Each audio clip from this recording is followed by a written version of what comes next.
Someone make it make sense. Probably a couple.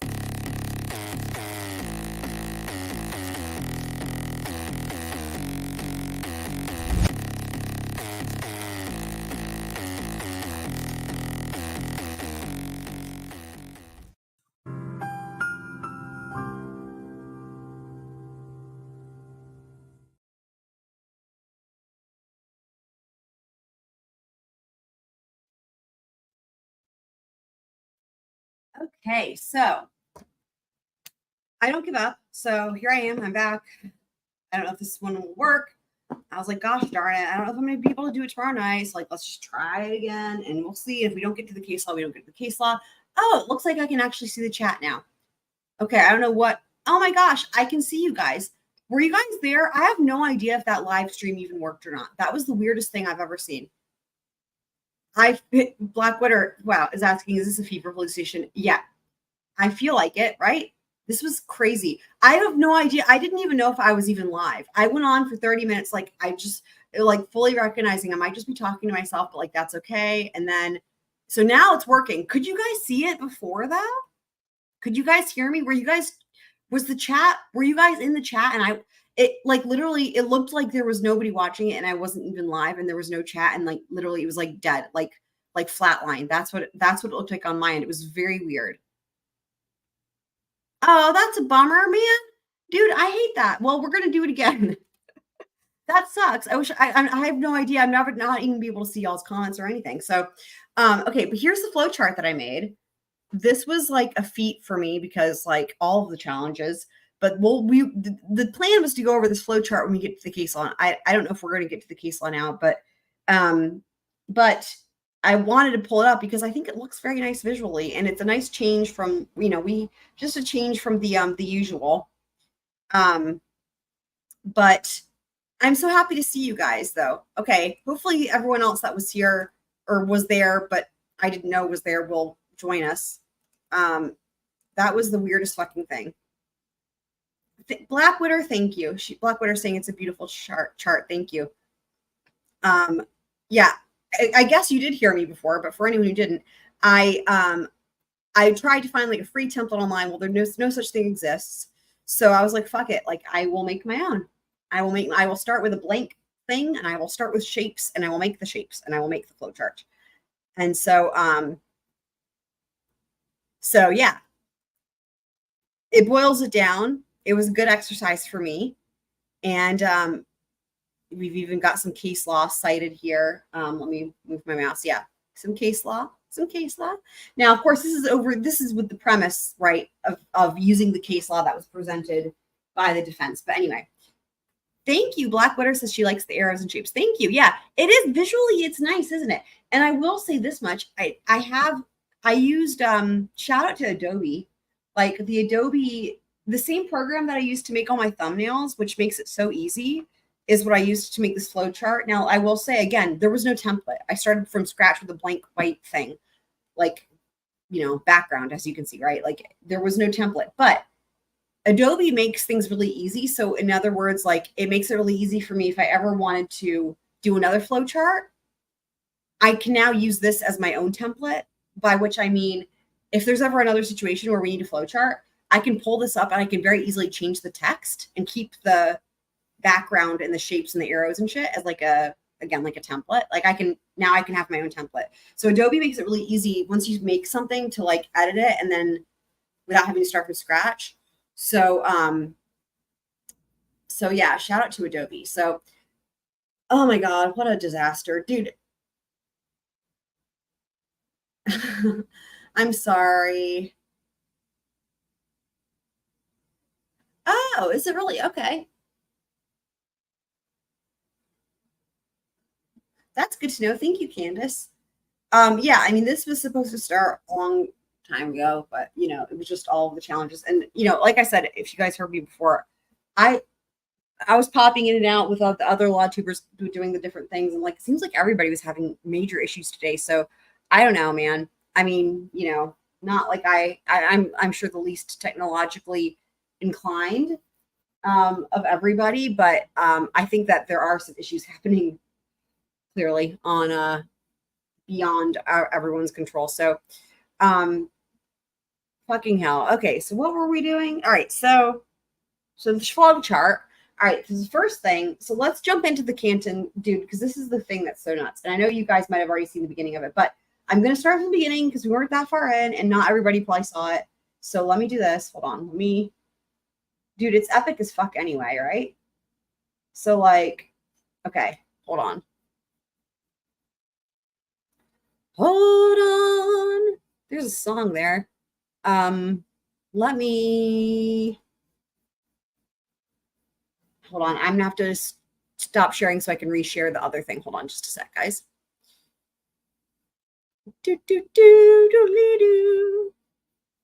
Okay, here we go.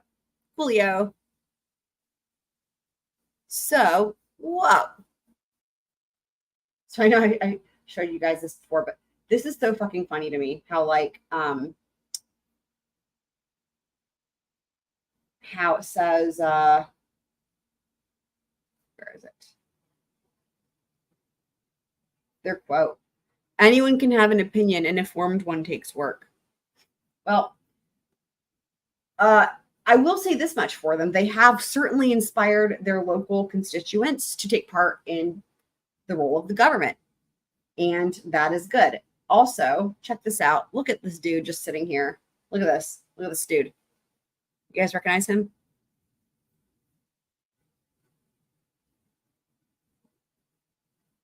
He has his own, like, fancy thing. All right. So let's good evening, jump into this again. We are resuming our open session. We had an executive session earlier, so we are just resuming our I hope that open session at 7 o'clock. I hope everyone who was here before comes back. That sucks, man.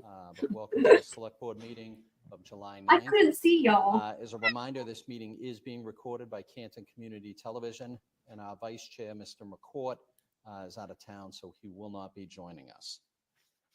So first item on the agenda. Oh, that's this dude. Public comment. So as I have, he's out of town. That's why his chair is empty. I will read this statement. The public comment portion of the meeting is an opportunity to listen to residents' feedbacks. Now that I have this idea ahead of time, I'm very curious what this word says. And if you guys answered the question before, I didn't see it because of YouTube or whatever thing was not working. But I now have the opportunity to accurately say my new thing, which is a million squirrel points for anyone who can say what word this is as it zooms in closer eventually. And then I had the thing of like, whose squirrel is it anyway? Where all the squirrels are made up and what was it? Where every squirrel's made up and hold on. Whose squirrel is it anyway? Where the squirrels are made up and every squirrel matters. I think that's what it was. Packing concerns. But the public comment portion of the meeting is not meant to be a question and answer format. There will be no response. It's an incredibly important point that is very strange desk setup. Thank you. You're right. Where do you even get desks made like that? I don't. It's very weird. It's very weird. Thank you. Yes. To any public comment when presented. The public comment portion of the meeting is limited to 15 minutes total and 3 minutes per I don't know speaker. what that means. I would encourage those that do wish to speak to be mindful of others in the room who wish to do There we the go. same, so that we can make the most. Here's a good point where we can see the thing. Ponkapoag. Million squirrel points for anyone who knows what that is. But apparently, whatever it is, it's from 1650. The time A good allotted year. and hear from as many people as possible. Anyone who does not wish to speak or who is unable to speak due to the time limit may submit their comments in writing for the board's review and consideration. Look at you guys. He has a little gavel. So you can play judge. Open office That's hours funny. at our next select board meeting. So that being said. That's funny too, because look, public comment period. Yeah, there's a lot of Lockrens or whatever, because I know that besides Lucky, I feel like there was somebody else whose last name was Lockren. But anyway, his name also is Lockren or whatever. Blackwater says it's like when you put half your body behind the mirror and levitate with one leg. What is the desk setup? 7:01. I like the little chimey thing. Ms. Smith. Christine Smith, 50 Coppersmith Way. All right, we get to hear her again. Nearly 1 year ago, I stood before the select board and spoke about the need to update the select board's administrative code as it relates to standards, policies, and ethics of select board members. After submitting my comments, Town Administrator Charlie Duty let me know that his office would work on this, and they thought it would make sense to perform a complete update of the administrative code, not just this one section, and that made total sense to me. I offer my sincere Look, they've thanks got- to Mr. Duty as well as to Jen Chameleon. They've got this youngster over here operating a camera, looks like. Yeah, it is very weird. And yeah, again, just, I don't know who saw, but apparently people did. But yeah, oh, look, this dude looks very, oh my God, hold on. Sorry, guys. Where is my mouse? Okay. This dude over here on the right under the squirrel looks very perplexed. But what I was going to say is like, this is incredible because she's calling out Chris Albert with him in the room. From the select board office for all of their work on this issue. However, the revision to the standards, policies, and ethics seems to have gotten a little derailed. I'm not sure. A little derailed. To an attempt That's to so improve the polite. boards, or maybe this is going to fall under the bylaw modernization committee. I'm not sure. But either way, we continue to see that certain select board members continue to ignore the spirit of the current guidelines, notably swearing at and threatening to assault an individual on the sidewalk right in Canton Center.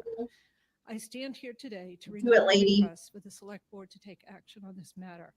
You represent the town and all the citizens, not just the ones who voted for you. And yes, as public officials, y'all, look at this dude behind her who's going to go next. Look, he's got his notebook open. I just love this. You guys, I can't even tell you how much I love this. The locals like this that are just passionate and brave and taking an active role. This dude with his notebook, I fucking love this dude. I love him. And he is like reading over his stuff. Oh my God. I don't even have the words for how much I love this. you are held to a higher standard. This continued behavior reflects poorly on the town and has the potential to expose the town. Oh yeah, definitely didn't hear that before. This is not about the Reed case or any other matter. It is about leadership and leading by example. It is disingenuous to sit there and object to lack of civility when one of your own members acts in an uncivil manner with no comment or consequences from the rest of the board. Thank you. Bravo, bravo. All right, who's next? I think it's the dude, my hero dude. I'd like to reintroduce myself. My name is Colleen. Oh no, that's right. I It's this currently lady. worked at F&F Power Equipment on Walpole Terrace. Wow, yeah, I'm having deja vu. Right, because I wrote these names down. We're gonna look into this, guys. And now I'll say it again now that I know everyone can hear me. We're gonna look into these names. This is insane. This is absolutely fucking insane. Alongside my longtime boyfriend, Jeffrey Farrington, a longtime Canton resident, whose father retired as captain of the Canton Fire Department. Recently, we were informed by the town secretary, Charles Duty, that our case regarding commercial vehicles parked overnight was on the agenda. Today, an executive session that was held at 6:15 p.m. tonight was held to discuss litigation concerning Walpole Terrace. Despite enduring significant harassment while working in Canton, Massachusetts, I have since moved my career to Boston, specifically working on Mass Ave, known as Massencast, where individuals facing severe drug addiction and dual diagnosis mental health disorders reside on the streets. The ongoing harassment from Canton, including unjust fines, unwarranted visits from a sexual predator, Canton cop, Eric Wade, and personal property issues involving another corrupt Canton officer, Charles Ray, who altered zoning regulations in 2016, has compelled me to leave the area. I now collaborate directly with the Massachusetts state government to provide housing for people with severe mental health illness. I have reached out to Governor of the Massachusetts, Maura Healey, and Boston Mayor Michelle Wu regarding Jeffrey Farrington's property on Walpole Terrace, proposing the construction of 40B housing for housing. Yeah, I don't know. Candace, dude, today is a weird day for technology. I wonder, DSN, like, if you're listening, did they change Patch Tuesday or /Disaster Tuesday? Did they move it over to Wednesday? Like, is that what's going on? But also, look at this sign. I didn't notice this before. This is now time to resign, Chris. And this thingy here kind of cut it off. That, like, makes it harder to read. But yeah, it says now time to resign, Chris. And the lady holding that is the lady who's going to speak up here in a minute. undocumented immigrants. The town of Canton has caused immense emotional distress to our business and personal lives over the past 13 years. Tonight, I speak out in hope that Canton residents will support a small business that has thrived for over 3 decades, contributing to taxes and community welfare. It is crucial to recognize that 40B housing in Canton, Massachusetts is our last option to halt this relentless cycle of lawsuits, police misconduct, and unfair fines that plague running a business in Canton, Massachusetts. This clown town of Canton has caused nothing but harassment. The Clowntown of Canton is like my favorite thing of all time. Like literally, like that right there says it. That sums up how they feel. Like Clowntown of Canton. Like, and the other reason I think that stuck out to me is because remember Trooper Paul says clown clockwise. That's just a happy accident, but still, you don't hear the word clown all that often in everyday life when you're an adult, right? Like you don't hear clown a whole lot. So it like sticks out, at least to me. It's like when I heard like clown clockwise, I was like, oh, wow. But like same thing here, right? Clowntown of Canton. Wow. Like that is a theme right there. That's a fucking theme, man. Okay, so you said it before. I'm glad you guys loved it also. That's awesome. Bad medicine deals. What does that even mean? Oh man. Small business and cause extreme emotional distress to Jeff's and I personal relationship. This harassment needs to end. Fuck yeah, it does. Dude. Yes, I love it. Oh, is it? Wow. Candace is saying it's common. Sean Culvern. Mr. Chairman, I would like to address some questions I have for you guys since we were. This guy is my favorite human. Sean, like, listen to how the amount of respect I have for this guy. Like, okay, I'm gonna start it over, and I'm not gonna talk over him because he's amazing. The way he does this is just, I just love him.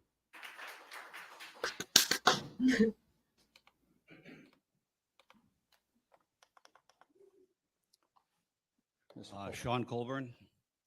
Mr. Chairman, I would like to address some questions I have for you guys since we weren't afforded the opportunity 2 weeks ago to address items that were listed on an agenda with the reappointment of the police chief. And I had planned on going through and asking each one of you guys how you voted and what you some of the questions you asked her were.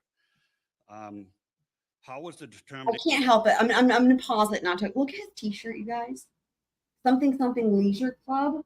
Look at this. This dude's a G. He's got, what is that? Tennis, swimming, golf. Sean Culvern, if you're ever watching this live stream, you're the best. And if you ever want to adopt someone as like another daughter / granddaughter, niece, whatever the case may be, like, let me know. Nation decided on to reappoint Helena Rafferty to the 1-year contract. Did you interview and assess her performance one-on-one, or was it done as a group? Does the chief recognize the missteps that have occurred in the Canton Police Department investigation and the death of the Officer John O'Keefe? Can you tell us what some of the questions you asked her were? What, if anything, did you ask her about her department's lack of following proper procedures and policies? What, if anything, did any of you ask her about the importance of interviewing, separating witnesses, and recording witness statements? What, if anything, did you ask her about the collection of evidence, the proper storage of evidence, and the chain of command on evidence collection? What, if anything, did you ask her about recognizing and adhering to conflicts of interest? You know, such as when the chief at the time, Chief Berkowitz, called District Attorney Michael Morrissey's office at 8:30 a.m. on January 29th and talked about the Canton Police Department recusing themselves because of a conflict of interest. When through testimony, we learned that the Canton Police Department actually did not adhere to this recusal. We had a Canton police officer, Kevin Albert, arranging Look at this fucker. Days later after they were. Look at this. Look at this. Speaking of Clowntown, fucking hell, there it is. I mean, literally, he looks, honestly, look at his eyebrows. You guys know, like the clown eyebrows, like the clowns of your nightmares type eyebrows, so they're like pointy. He's got those already. All he needs is the wig with the curly red hair, and he's ready to go. So for anyone who's just joining us, we are watching this Canton Select Board meeting. Speaking right now is like my personal hero who I absolutely love. Oh, I did not even know Lawyer Uno covered it. I saw him covering something else. I can't even remember what it was, but he was having issues as well with StreamYard and shit. So hi, Super Planner Girl. Happy to see you guys. Yeah. So for anyone who missed it, there was a disaster earlier. Like I was saying to DSN, I don't know if they changed disaster Tuesday to disaster Wednesday, because everybody was having issues, and including me. And I did not see anything you guys were saying. In fact, I didn't even know if I was live. It was very weird. So I was like, well, I'm just going to go ahead and start. He copied me. Well, I mean, he did it first, but like I had anyway. Yeah, so that I had planned on that since this morning. So anyway, but yeah, so I couldn't tell if it was even happening or not. So I just ended it. And then I was like, well, I'm not going to probably be able to do it tomorrow. So here I am. I was like, well, let me just try again. And I'm glad it's working. So anyway, here we are with Clowntown of Canton and the biggest clown himself sitting there with his stupid coffee. And speaking right now is like my hero who I want to adopt me. Recused. At 8:30 a.m. on the 29th, the state police Right? took control of this investigation. Why were the Canton police officers in the Sallyport at 5 p.m. on January 29th? And why was an ATF agent Asking the also real on site? questions, my dude. The ATF has no jurisdiction on this case at all. Preach. Yet Brian Higgins was allowed to be there. Who were the three officers that were not identified at 34 Fairview? Asking the real Did questions. any of you ask her how an inverted videotape was turned in as evidence? Did any of you ask her how 40 minutes is missing off the Sallyport video? Okay, How about the library video? this dude's the best. He's talking about the chief of police, Helena Rafferty, who was just reelected as the chief of police. And remember, this is the same one who was the chief of police back in 2022 and who, remember, we heard about this in the trial with turning over the fucked up inverted lollipop video. That's what he's pointing out. And so this only just happened. It sounded like he said it was last week. They just reelected her.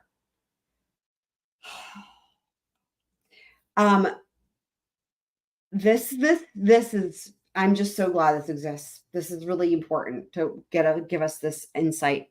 And by the way, Kitsmiths, I think you'll appreciate the flow chart I made. I'll show you all again after we finish this, but I made a special flow chart. And what, if anything, was done in regards to the testimony in the text messages read from state police sergeant when they were driving around the Cape in a state police cruiser, shit-faced in the Canton police Shit-faced, officer, dude. Kevin Albert lost control of his. He says shit-faced. This is the mad respect I have for him. He said, like, we have to hear this again. We just have to hear this again. Dude is my fucking hero. As evidence. Yes. Did any of you ask her how 40 minutes is missing off the Sallyport video? How about the library video?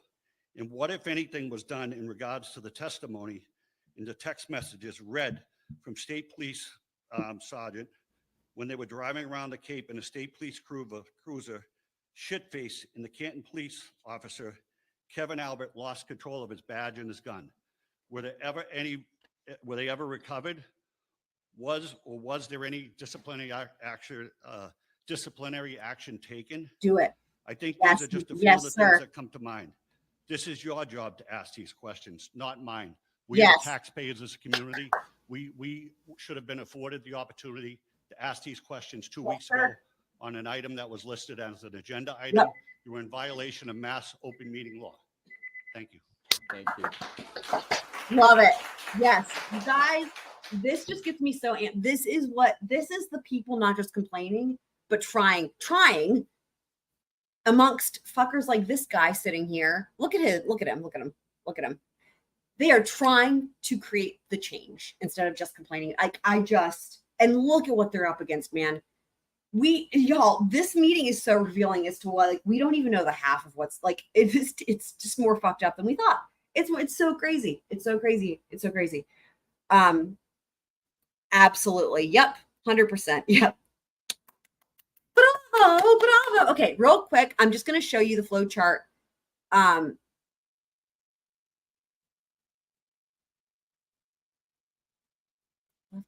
on. Sorry. I'm just reading this.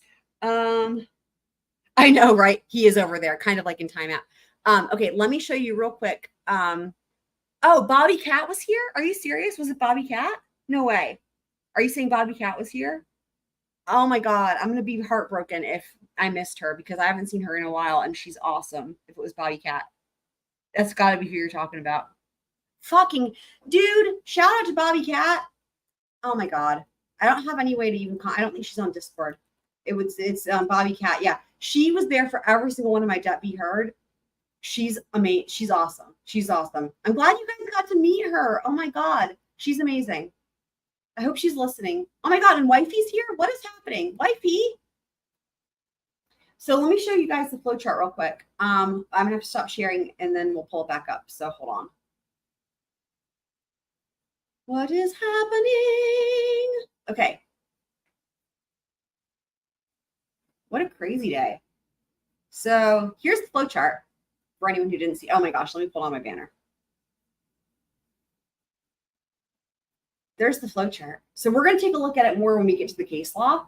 But I just wanted to show you guys because for anyone who missed it earlier, because this was such an insane thing, that there was no free template available online. So I made this myself from scratch, and it was really fun. And hopefully you guys like it. But yeah, but we're going to get into it more, but it is visually, it's quite pleased. Like I like the look of it. Hopefully you guys like the look of it. You know, I love these colors. I love a lot of colors, but I love these colors together, as you guys probably can tell from other things. But anyway, all right. So now let me go back to the thing.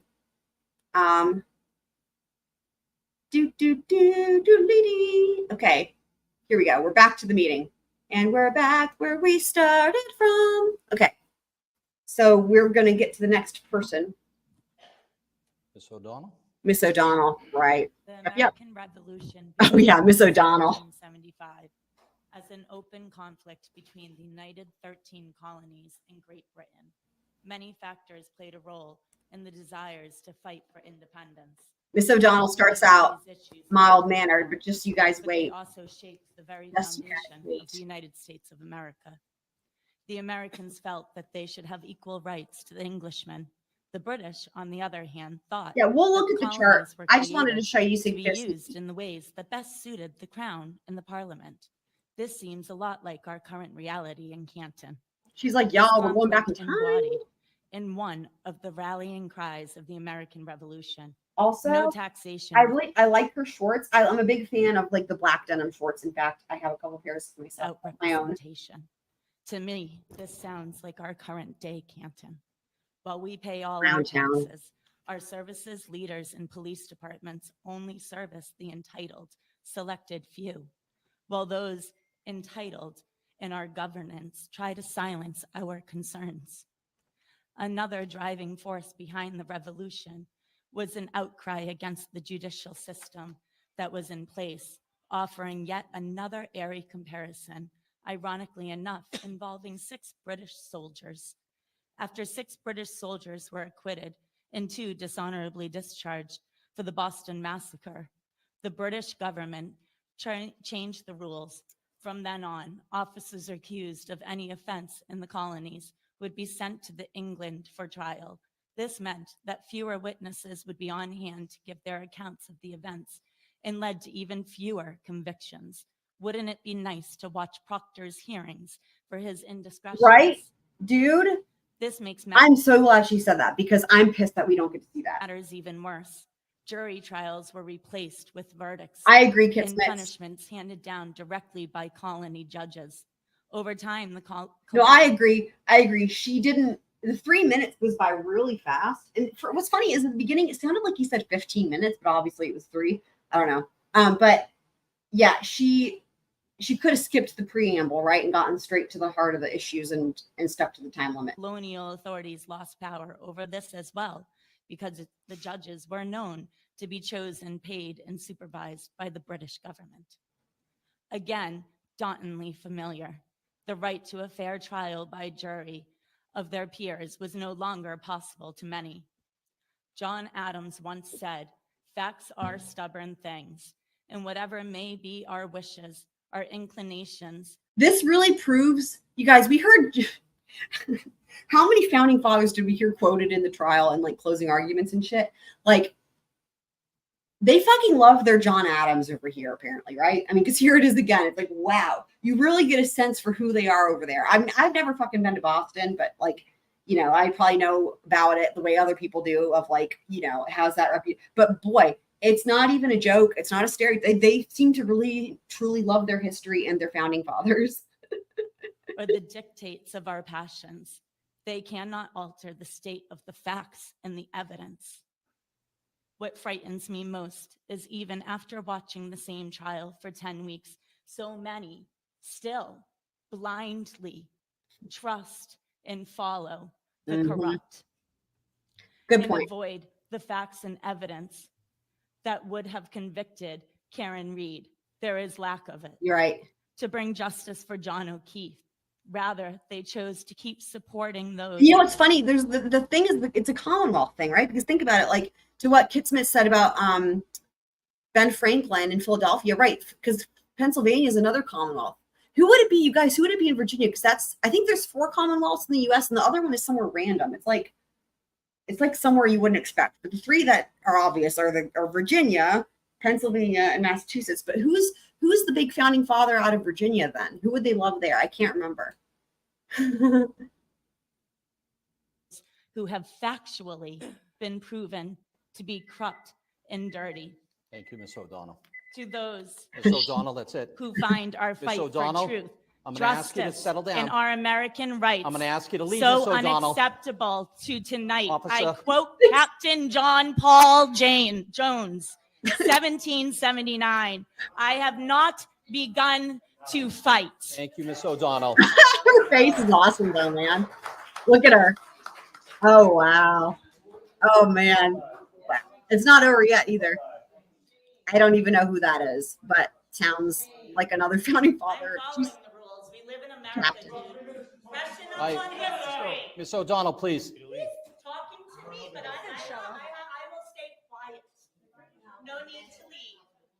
Exercising my First Amendment.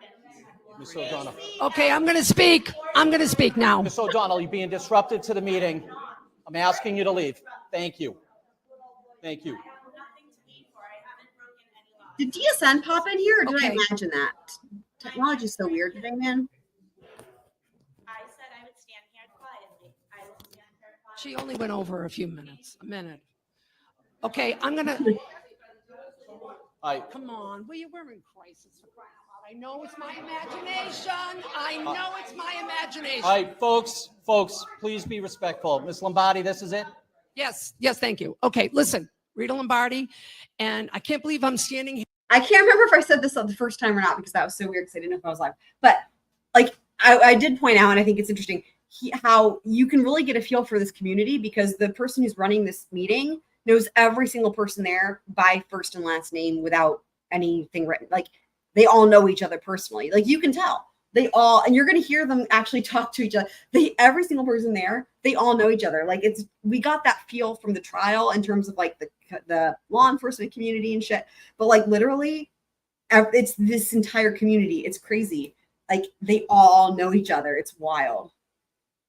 Here about to say I what know I'm going to it's like say. one of the My ancestry goes back in this town Me to too. the very early 1900s, and I've always had respect for the Canton Police and the fire department because my ancestors served on them proud. So the teacher says a good question. In Lucky We Trust. I don't know.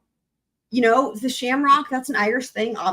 Why am I telling Blackwater that? I'm an idiot. Okay. It does also have like a butterfly, it looks like. But yeah, I mean, I don't know. Oh, that's a great point. Kit Smith with the brains says they're for Lucky Lock. Right. Yep. Yeah. And you know what? It's a combo platter of the last names. That's the spelling right there. Right. And what's funny is I pointed it out. God damn it. I can't remember which one it was. If it was the fake one or the real stream. But the dude who's running the meeting, his last name is also that same last name. So yeah, but that's gotta be what it is. That makes perfect sense, doesn't it? Wow, interesting. So they really also, I still think it's noteworthy for anyone who missed it. They've got some youngster here operating the big camera equipment there. And Shout out to the I youngster. always admired them. And I'm shocked that I'm having this discussion right now. But anyways, the issues that we've had in town relate to safety and trust issues. And last week or whatever, you approved the police chief's contract, and many of us were opposed to that. And I just want to share some of the reasons why we have trust issues here. In 2018, the Canton Police Department responded to a car accident on Pleasant Street near Meadows, but did not locate the driver. An hour or so later, a passerby located the body of Craig Casey. This last year, when questioned by a concerned citizen, Chief Rafferty's response was, it wouldn't have made a difference to his survival. Instead of owning this failure, that was her explanation. In 2021, the Canton Police Department ruled Sandra Birchmore's death a suicide. It was recently confirmed that Sandra was in fact murdered, something many citizens already knew. Yet there has been zero acknowledgement of this policing failure by Chief Rafferty or an apology to Sandra's family that I am aware of. In 2022, the Canton Police Department responded to the scene of Officer John O'Keefe's murder. The mishandling of the crime scene, the investigation, and the evidence collection was gross incompetence at best, and will be taught in criminal law classes for decades to come on how not to handle a murder crime scene. Instead of Chief Rafferty addressing these performance issues with appropriate corrective action, many, if not all involved, have been promoted. In any organization, rewarding poor performance not only damages. Look at her mastery over the technology using the phone. I don't even know what she's got going on there. She's got like the little thing where she taps it and it pulls up like another slide. I don't even know what program she's using, but she's like on top of it with the technology there. Morale. It Very increases impressive. Employee turnover, both of which are extremely costly. Canton PD has an 18% turnover in the past 2 years. Oftentimes, it is your best employees who seek employment elsewhere, not the performance problem. If unchecked, your organization will continue on a downward spiral. In the John O'Keefe murder trial, we learned that it was Chief Rafferty who turned over the Sallyport surveillance video to the Mass State Police. We also learned that in addition to 42 minutes missing from this footage and people disappearing from the screen, and the footage was inverted, something no one has ever heard of in their life. 6 weeks it took her to report the February accident, which almost cost the man his life. And now we're being sued for that. And we're going to get sued for all these other cases as well. Policies and procedures are great, but there's no consequences when they're not followed. Just rhetoric that we'll do better next time. That just doesn't cut it. The Canton Police Department and this town is facing countless and costly lawsuits as a result of their actions. All I have to say is, like, if there's ever a movie about this, I hope that somebody discovers that this exists because it needs to be a part of it somehow. The lolly bird is crucial, and he's even got a tie. Look, it's his real tie from Closing Arguments. So, and if you really want to get, if you really want to go all out, you could always include the road trip crew. Let me pull down my banner so it doesn't block any of the glorious imagery on the screen. Gang's all here. And Lolly. Lolly bird. Okay. We do not feel safe. And that is why. Okay, I'm not speaking for you because you're part of the selected few. I'm talking about me, common folks. I'm talking about me, the random citizen. Get it. That's who I'm talking about. Get it. Anyone who's related to the McAlberts, you're safe, but not us. Thank so you, Ms. stop it. Lombardi. I'm sorry. Thank you. Oh my God, dude, she pops off. I'm gonna rewind that. What happens? She pops off out of nowhere. Dude, that is awesome. Freaking love this. This is what I'm talking about. This is good. This is some good stuff. Not the performance problem. If unchecked, your organization will continue on a downward spiral. In the John O'Keefe murder trial, we learned that it was Chief Rafferty who turned over the Sallyport surveillance video to the Mass State Police. We also learned that in addition to 42 minutes missing from this footage, and people disappearing from the screen, and the footage was, and now we're being sued for that. And we're going to get sued for all these other cases as well. Policies and procedures are great, but there's no consequences when they're not followed. Just rhetoric that we'll do better next time. That just doesn't cut it. The Canton Police Department and this town is facing countless and costly lawsuits as a result of their actions. We do not feel safe. And that is why. Okay, I'm not speaking for you Thank because you. you're part of the selected few. I'm talking about Thank me, you. common folks. I'm talking about me, All the right, random folks. citizen. That's what I'm talking Right, about. thank you, Ms. Anyone Lombardi. who's related to the McAlberts, you're safe. I want to know who she's talking Not to. us. Thank So you, Ms. I want to know who she's talking to. Stop it. Lombardi. I'm sorry. Thank you. Thank you. Running over here. She's getting yelled at. and Wow. And you stand right here. Ms. O'Donnell, Ms. O'Donnell, you said you were going to be quiet. You were disruptive. Oh It is my time God. for you to leave. Oh my God. Ms. O'Donnell, it is time for you to leave. Take your hands off of me? Is somebody touching her? Oh my God. Oh my God. Oh my God. So I that would make sense, but the way she was turning her head, so where she was standing, the lady who was just speaking, she was standing. Can you guys see my mouse?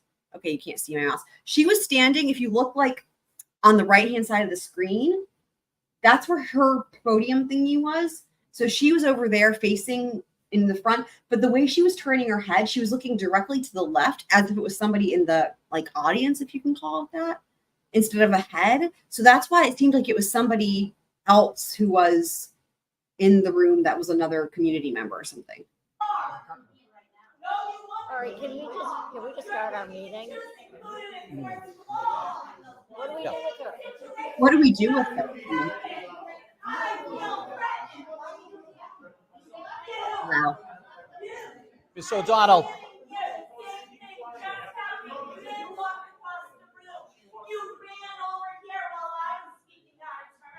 She just sat there screaming at the crowd, and the crowd screaming back at her, and you stay here. No, I'm not. It is inappropriate. No, it's inappropriate. I'm full of law. Okay, is that Turtle Boy right here? I think that might be Turtle Boy. He was laughing, it looked like. There's Miss O'Donnell. I'm trying to figure out what's going on here. Are the people that are fighting, is it her and the lady who was just speaking? Who's she yelling at? Because I don't see who's she yelling at. And also, but it seems weird that they would be yelling at each other because they seem to be on the same side. Let me back it up just a second. See if do you guys think that's Turtle Boy? You didn't walk across the room. You ran over here while I was speaking out of turn. She just sat there screaming at the crowd, and the crowd screaming back at her, and you stay here. No, I'm not. It is inappropriate. No, Who's she yelling? inappropriate. Oh, she's yelling at, oh, The way it's intended to be. okay. She's yelling at the guard dude or whatever you call him. I guess there's a microphone over there, and that's why her voice sounds like she's yelling across the room, but she's really just yelling at him, I think, is what it is. That's what it is. She's okay. That makes sense because I was like, why would she be yelling at the other lady? They were like on the same page, it seemed like, right? She is the founding, yes. I'm upset because I feel I'm just being.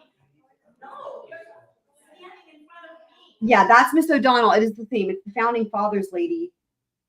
And they were trying to escort her out. And she's talking to the security guard dude. But it sounds like she's yelling across the room but it's really because there's a microphone. Right.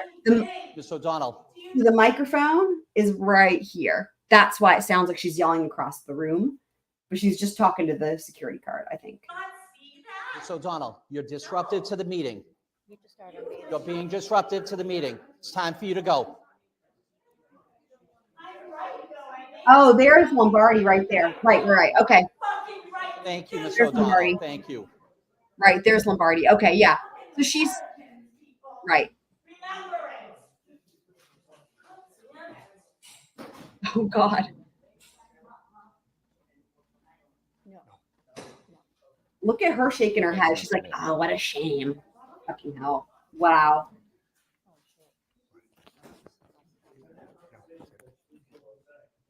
I don't know. It's tough, right? Because it's like, I don't know. It's tough because it's like, you guys, we don't know how many times they've been at these. I mean, it seems like they have these meetings like every week or something like that. Like, how many times have these people been to these meetings and made these same complaints and no one has done anything, right? I mean, the thing is like, it's tough because I totally agree with you guys, like about like it's not a good idea to be disruptive, or like it's not polite, or like, you know, it's maybe disrespectful of other people's time. But at the same time, like it's tough. Like it's sometimes, you know, I guess sometimes to make change, right? You have to shake things up and you have to make people uncomfortable, or you have to be loud enough, maybe, right? And again, like we're hearing from every single person the same story, which is like they've all been there for generations and generations, and they all are basically related for the, you know what I mean? Like, and they've all been at these meetings. They all know each other on a first name basis. So we don't know how many times she's been there and made the same, you know, presented the same message and nothing's been done. I don't know. It's tough, right? Like, I mean, she's not been nearly as bad as other people could be. Like, it could have been a lot worse. I mean, she still was polite when you look at the grand scheme of things in terms of what people could do at these meetings, right? You know, she went over her time by like less than a minute or whatever. Anyway, it's interesting. Oh yeah, we can go back to the audience. I just now saw this comment. Yeah. Let me know where's a good place. Here, I'll back it up. Let me see.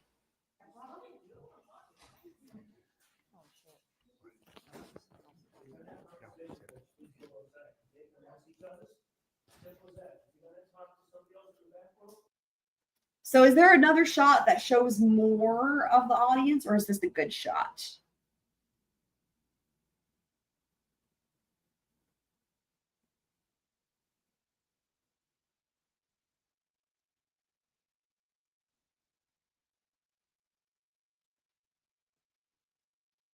Yeah, one thing I will say that I've learned as of recently is that the people who are there locally seem to really support Turtle Boy.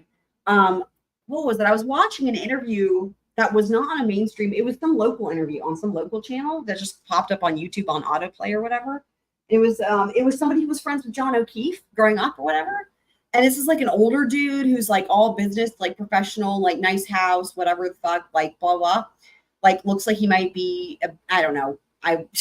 Anyway, not like what you would expect in terms of like a protester or like a whatever, you know, it just like, anyway.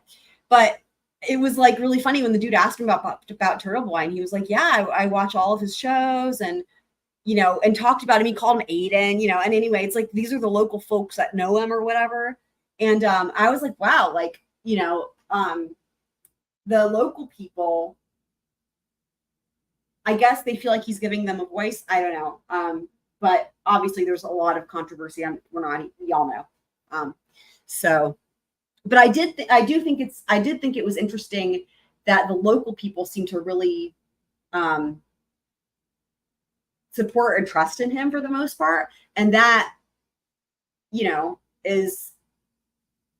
that's important, right? Because we don't live there. So there's a wider shot when O'Donnell is still there. Okay, I'll back it up a little bit further.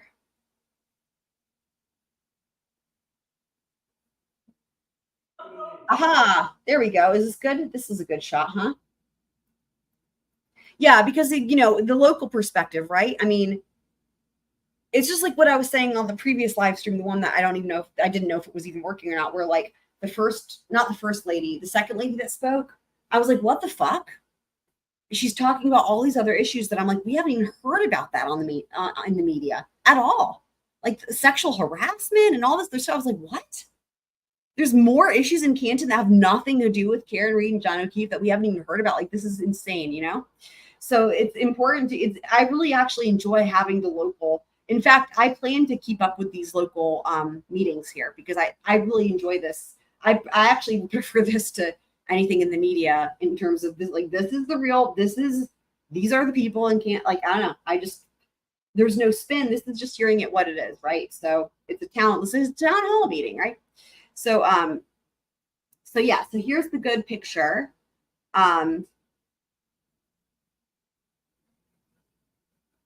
Kit Smits for you. That's exactly right. That's hard to even fathom, right? That's hard to fathom. So we have the youngster. Shout out to the youngster. Yeah, that definitely looks like Turtle Boy. over there. Oh, thank you, Super Planner Girl. That was nice of you. Look at her being awesome. That was very nice. Thank you for that. Okay, so then we'll keep going. We'll jump forward just a bit. All right. Yeah, right? I know. I feel unjustly. No, you're standing in front of me while everyone else Yeah, we'll keep forward a little bit more. Ms. O'Donnell. Do you not think right? Thank you, Ms. O'Donnell. Thank you. Fucking Americans, people. Remember it. Gathering all her supplies. This lady, though, attitude, Thank you, Ms. O'Neill. not in a good way.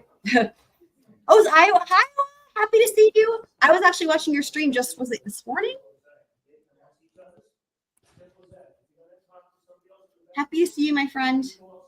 It's too bad I missed Bobby Cat. Dude, I hope Bobby Cat comes back. Let's Thank summon you. her and let's summon DSN.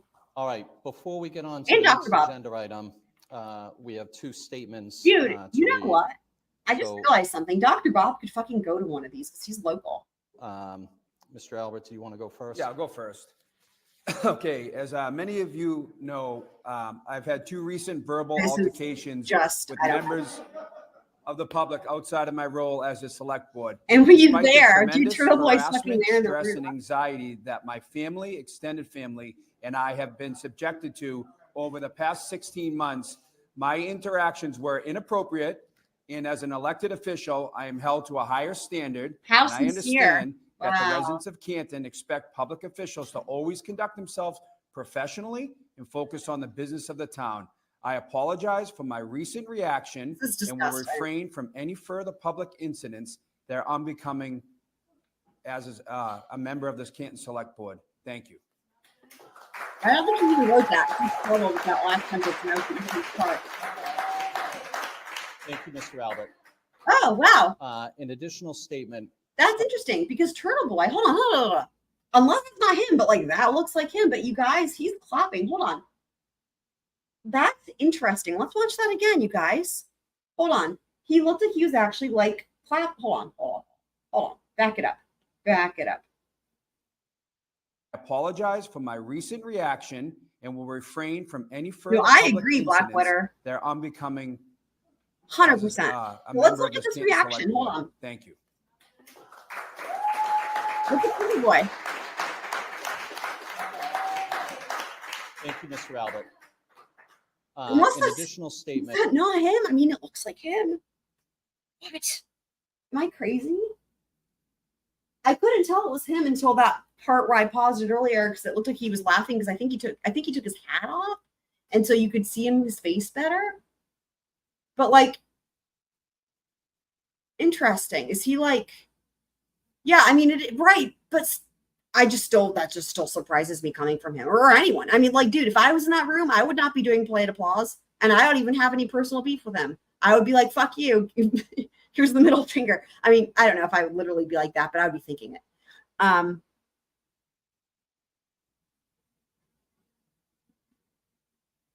Oh, so Super Planet Girl says it was Lawyer who said it was a big deal that he did this because it put something on the record that. Yeah, you could there. Yeah, there's some merit in that maybe he does. Maybe they do feel like it's, or he, I guess Turtle Boy is like surprised that he did that at all. Again, this is where the local thing matters because it's like, we don't really know what their experience is. It could be that this was like, they never expected this in a million years. And then in that case, yeah, even a fake pre-written insincere apology would be like a huge milestone achievement, right? Because it's all relative. So maybe that is the case. That's a good point.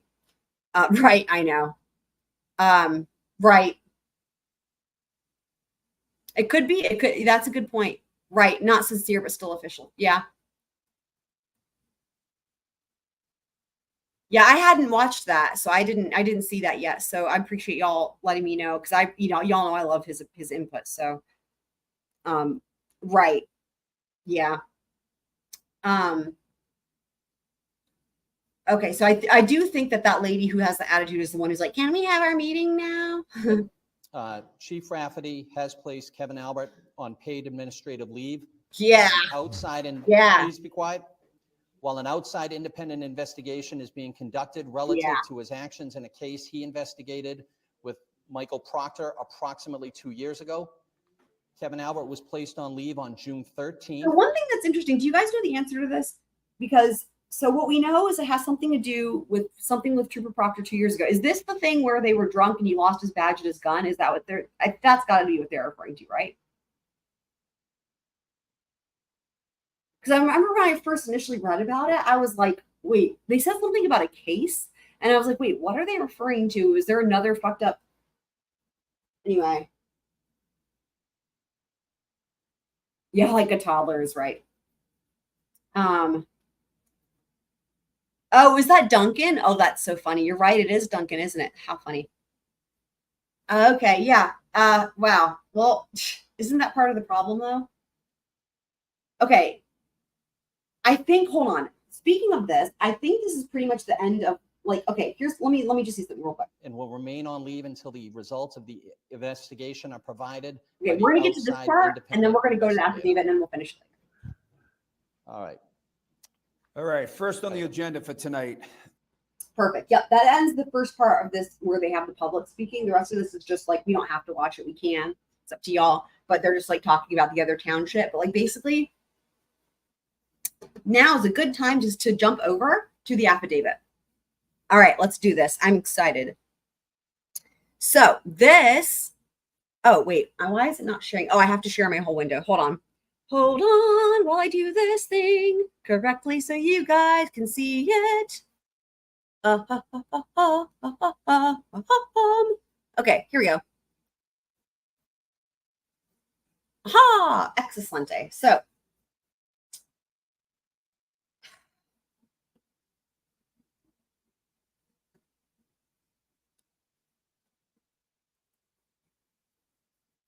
I'm just trying to prepare myself mentally. Okay. Supplemental affidavit by Alan Jackson in support of Karen Reed's motion to dismiss.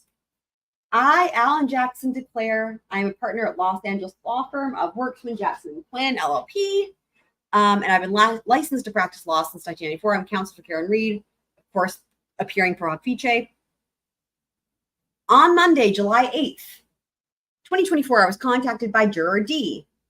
True name and identity withheld to maintain anonymity. So just to reiterate, so far, Alan Jackson has been contacted directly by 2 jurors. And then Yannetti heard from 2 other jurors, but via lots of fucking hearsay. Okay. Based on my conversation with Juror D and that juror's description of who he or she is, where he or she was seated, and certain identifying information, name and occupation, disclosed during the voir dire process, I was able to positively identify Juror D as a sitting juror in the trial of this matter, including Juror D's seat position. So what's interesting is it says sitting juror. I'm pretty sure when it was Juror A, they said deliberating juror, didn't they? So I'm wondering if this is an alternate. Let me see if I can pull up. Hold on. I know I can. Let me just do it, actually.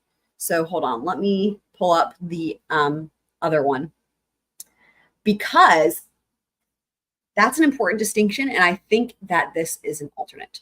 Let me pull it up. I don't know if anyone else noticed that. Okay, so let me go to the affidavit here.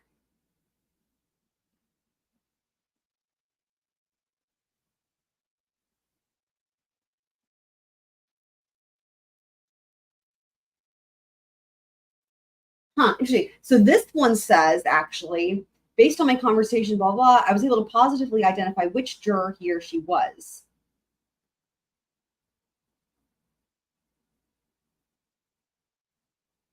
It's interesting that the languaging is different, right? Do you guys see what I mean? Like, does that, oh, this isn't even showing the right thing, right? Because I'm sharing the window. Well, anyway, I'm pulling up the other affidavit, and it says for Juror A, it says,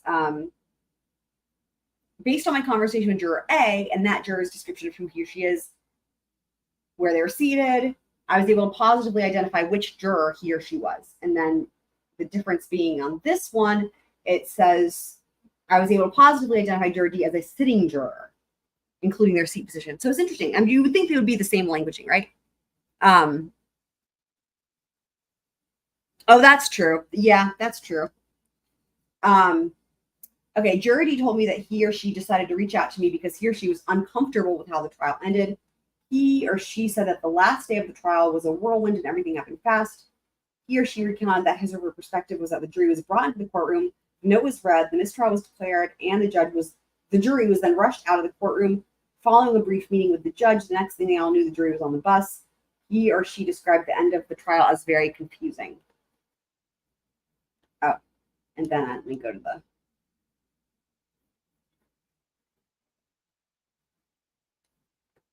Okay. Juror D said that it was very troubling that the entire case ended without the jury being asked each count. What we call that, especially count 1 and count 3. Juror D explained that the jury reached not guilty verdicts on count 1 and count 3, and that the disagreement was solely as to count 2 and its lesser offenses. Juror D said that the jury actually discussed telling the judge that they had agreed unanimously on not guilty verdicts for counts 1 and 3, but they were not sure if they were allowed to say so. Of course they weren't, because she didn't tell them they could. The jury believed that they were compelled to come to a resolution. Oh my God, you guys. So I haven't actually read through this entire thing, but isn't this exactly what we said? Isn't this exactly what we said at the time? We said this. And in fact, I actually put it in that video. We watched it yesterday. The video that was like walking down squirrel memory lane of what we thought at the time. And literally, we said all of this. We said all of this yesterday, and we said it at the time. That was the way the jury instructions read. And I kept saying it over and over again. I'm like, you guys, why is everyone so confused? See, the problem is I think a lot of people didn't actually listen to the jury instructions the way we did, because we scrutinized every word of it. And maybe not everyone does that. But see, if you did what we did, it was clear, right? Her jury instructions were clear. The way she said them, of what she was expecting, was that they could not, that she said they had to have a verdict on each charge, unanimous on each charge, and then after that, they could fill out forms. It pisses me off so much. I have to just keep going because otherwise I'll get too mad. Okay, so on any of the counts, right? Let me read this again. The jury believed they were compelled to come to a resolution on all counts before they could or should report verdicts on any of the counts. That is exactly what she said, verbatim. That's what she said. That's what she said. After discussion, the jury decided to inform the court that they were deadlocked and they expected they would get further instruction about the remaining counts thereafter. Holy fuck. Juror D explained that he or she was confused and upset that such further instruction never came. Wow. Juror D explained that after the jury was excused and aboard the bus, many of the jurors appeared uncomfortable with how things ended, wondering, is anyone going to ever know that we acquitted Karen Reed on count 1 and count 3? No one ever asked about those counts.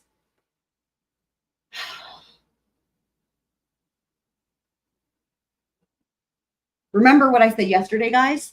Plausible deniability. Judge Bev set it up, this whole thing, in my opinion. I'm not saying I can't speak to it being intentional or not. What I can speak to is the plausible deniability. I just hope that it doesn't get in the way of justice. All right, Juror D stated that once the case was over, he or she remained very uncomfortable with the result. He or she reiterated it did not feel right. He or she said that part of his or her discomfort was that he or she knew that the jury had reached verdicts on 2 counts and Karen Reed might be retried on those 2 counts and, quote, that's just not right. Oh my gosh, why? Okay. All right. I inquired, we're at number 10 here. I inquired whether, in his or her opinion, other jurors would agree and acknowledge that not guilty verdicts were reached on count 1 and count 3. Juror D, without hesitation, said in substance, every one of us will agree and acknowledge that we found Karen Reed not guilty of counts 1 and count 3 because that's what happened. Juror D reiterated that he or she believes that it would be unjust for Karen Reed to be retried on either count 1 or count 3 because the jury had already unanimously found her not guilty of those charges. Juror D further stated that if necessary, he or she would agree to testify in order to explain to the court that the jury unanimously reached not guilty verdicts on count 1 and count 3, as long as his or her identity remained protected. I wonder if this was the foreperson. I don't know why. I just get a vibe. I just feel like it could be the foreperson, which we know is a he because actually at some point it was referenced. I caught that today when I was making a video. I was like, I hadn't caught it before, but she actually, how does she say it? It's like she's addressing him and she says Mr. Foreperson. So I guess she kind of slips up there. Honestly, she could have gotten in trouble for that. Anyway, so I think it's a he. And then anyway, this might be. So,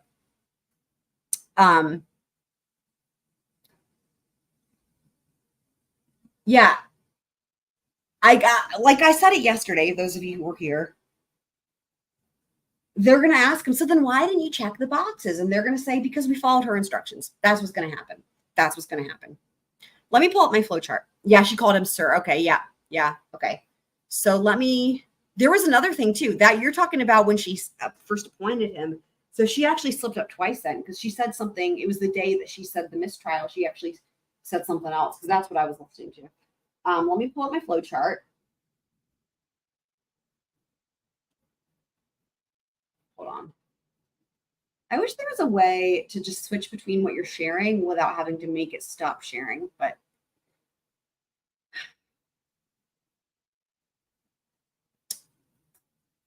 technology. Okay, so here's the flow chart.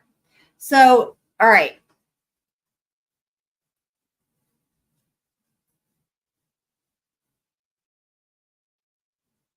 So if you start here, issues raised by defense. The first step is, does lack of objection equal consent to mistrial? Now, I had to think really carefully about the wording on this. I had to go through the defense's motion. And so the way that I did this was I went through the defense's motion really carefully. And I looked at what based on the case law that they are citing, what their arguments are, what they see as the issues, based on what they can argue with or support with the case law. So the first one is, does the lack of objection equal consent to a mistrial? And for that, you look no further than Commonwealth v. Oregon. And again, I have all of these PDFs for the case law. So we'll go over that at some point. But yeah, does lack of objection equal consent to a mistrial? And this is before, so you have to go step by step, right? The way that it works in the law. You have to go step by step. So before we get to the whole thing of like, how much time did they have and blah, blah, blah, you have to just start with this question. If you don't say anything, is that the same as consenting? Okay, that's where you have to start first. What we're going to find out is actually the amount of time and all that doesn't actually matter. But anyway, so that's where you start. For that, the answer, according to the defense, is found in the case law for Commonwealth v. Oregon. The answer to that is no in this case law. So in other words, does the lack of objection equal consent? No, according to the case law. So that takes you here. So then, was the defendant's consent to a mistrial required? So again, step one, does lack of objection equal consent? No. Was consent required? In order to answer that, you move to the next phase. Was there manifest necessity? Now, if there was manifest necessity, the answer would be different, but there wasn't, okay? That's not even up for debate. Manifest necessity, as an example I gave, I think yesterday, is like a bomb going off in the middle of trial, okay? So that's not even up for debate. So that's just using it as an example. But it's a situation where like literally there's no question that we have to, trial's done for now. So was there manifest necessity? No. So then you look to this case law, Commonwealth v. Taylor. So again, back to this question, was the defendant's consent to a mistrial required? The first part is, was there manifest necessity? No. Then you go to this case law, and it says that retrial is impermissible because basically the consent is required unless there is manifest necessity. So retrial is impermissible is the result of this part. Now, you jump over here to the next big issue, because there was like, basically, if you boil it down, it's like two major points, or categories rather. So that takes us here. Did the jury unanimously agree on any charges? The only way to get there is juror inquiry. If yes, motion should be granted because double jeopardy attaches. If no, motion should be denied. End of story. Now, again, remember, there's two phases, right? Because let's just say that the jury didn't unanimously agree. Let's just say that we've heard from these jurors, but they're not correct. Let's say they do the juror inquiry, right? And they're like, nope, it wasn't unanimous, blah, blah, and the motion should be denied. That does not mean that this issue goes away. They're two separate issues. So the thing with the juror inquiry and the verdict and all that is separate Like, honestly, that's why I'm thinking this thing is kind of comes first, because this is separate and apart. They're separate things. So this is a whole separate thing, because in other words, the jury could have been 11 say she's guilty and 1 says she's not guilty. But if her rights were violated because her consent to a mistrial was required and it wasn't given, retrial is still impermissible, right? That's a whole separate thing. The motion, the defense's motion, is the motion itself is saying, hey, she shouldn't be able to be retried on counts 1 and counts 3 because they reached a verdict. But again, separate and apart from that is this whole other issue of the consent to a mistrial. Now, is it as strong of a argument? No, I don't. With Judge Bell, I mean, I don't know how far it'll go, but looking at it logically, based on the case law, it seems like an actual issue. But in this court, as in this, by this court, I mean where they are, I don't know that it will be treated as one, but it should be. Because the case law, and this isn't even all of it, you guys. I couldn't fit it all on the chart. There's a fuck ton of it. There's like 50 bazillion cases. I just picked the main 2 that they use first, that they cite first in order. I couldn't even fit it all on here. Like, but all the case law really backs it up that the consent was required. Now, this could be something that is really more easily addressed on appeal. However, as we know, that really shouldn't even be, I mean, that's not even really fair to her. But again, retrial being permissible or not via this issue is separate and apart from this issue, which is the motion to have those charges dismissed, granted or not. So hopefully that makes sense. This is a really distilled version. Like there's more complexity to it, but I do think it actually helps, because really this is the heart of what it is. Because we can kind of go through all the different things of like this and that, and there's all these other blah, blah, blah, you know, there's a lot to it, right? It's like complicated, but it's also not. When you distill it down to the main and major, when you distill it down to the issues. And that's actually the legal strategy, right? Like when you're doing legal, like when you're doing like legal research, you do what's called IFRAC. And that's I's issue. So it's issue, facts, rule, or rules, analysis, and conclusion. The first thing you have to do is start with the issues. And that's like the biggest thing to learn how to do, because that's the hardest thing to do for most people, like to be able to spot the issues. Because sometimes what looks like an issue isn't really an issue. So you have to be able to go through it and see what are the actual issues at hand. And sometimes it might seem really complicated, but it's just one basic actual question. So that's kind of what I tried to do here. I mean, I could have actually boiled it down even more distilled than this, but I wanted to get to be able to flesh out kind of more of, again, the flow of how it could go. Technology today is unhinged. It's like possessed by Lolly or something. I don't even know. Oh, did Triple R leave? I haven't been looking at the chat, you guys. Hold on. Let me see what you guys are saying.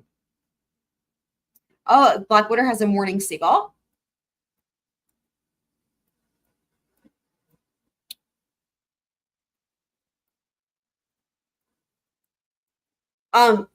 They have mentioned it. It's in the motion. Super Planning Girl, it's in the motion. This is why I do this, because you know what? I know you guys have heard a lot of people read that motion. I know you guys have heard a lot of people read that motion. It looks to me like perhaps, however you heard it read, it wasn't clear what the issues were, right? Like I said, IFRAC.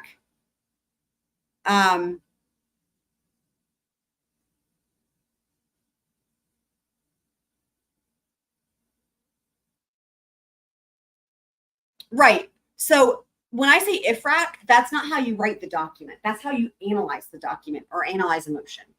Because they're not going to say, here are the issues and list them. That's just not how it's done. Because it has to be way more, it takes way more, what is the right way to put this? There's a lot more artistic, you know, we've seen these written all kinds of different ways, right?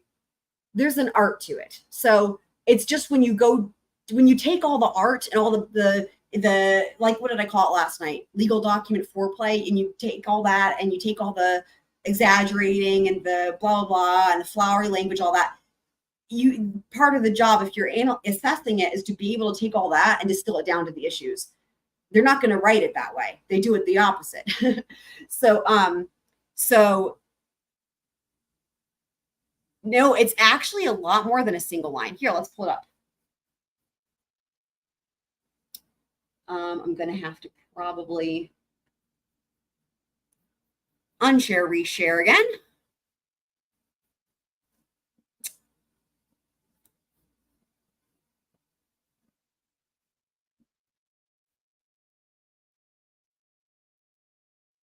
Okay.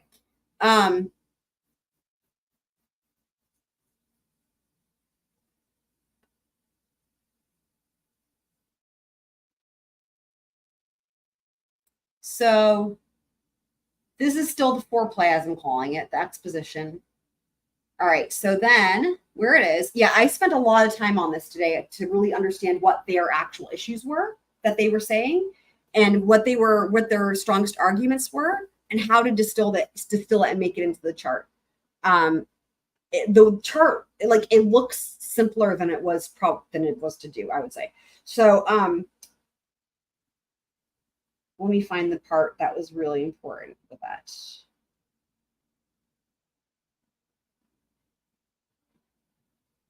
Okay, so section 2 is argument, right? So section A, the jury's unanimous conclusion that Ms. Reed is not guilty on counts 1 and 3 constitutes an acquittal and precludes re-prosecution. So again, here's Taylor, where that was on the chart. It's actually, I think, coming right up.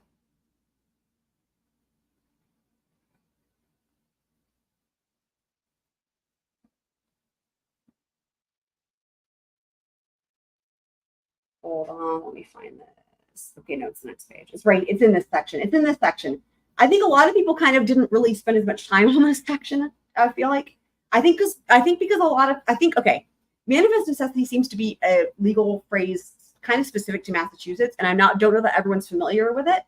I honestly probably wouldn't have been familiar with it, except the reason I am is shout out to Dr. Bob. They talk about the manifest necessity in that Massachusetts Rule of Criminal Procedure 27B that we read forever and ever times, that they talk about manifest necessity there. And remember, that night we spent hours looking at it. I pulled up all the case law that they mentioned in that rule, and that all of the case law is the same case law cited here, and all of it deals with manifest necessity. So I actually knew what it was, but I think that, I don't know. Anyway, I'm just speculating as to maybe why this wasn't given perhaps as much attention as it could have or should have. But yeah, so it's this section. Re-prosecution is independently barred because there was no manifest necessity to declare a mistrial. So this entire section B is what was distilled as the first issue on my flowchart. So I'll read it here. The double jeopardy clause affords a criminal defendant a valued right to have her trial completed by a particular tribunal.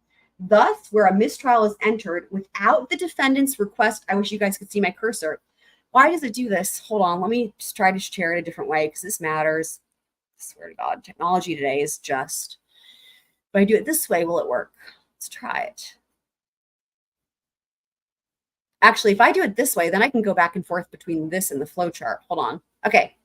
And now you can see my cursor. Okay, great. So now I can pull up the flowchart again. So, right. So what I was saying is this entire section B here that we're about to look at, there's an entire section B dedicated to this issue here about consent or lack of consent. Okay. So let me pull it back up. All right. So thus, where a mistrial is entered without the defendant's request or consent, retrial is impermissible, right? Check it out. That's how I got here. See?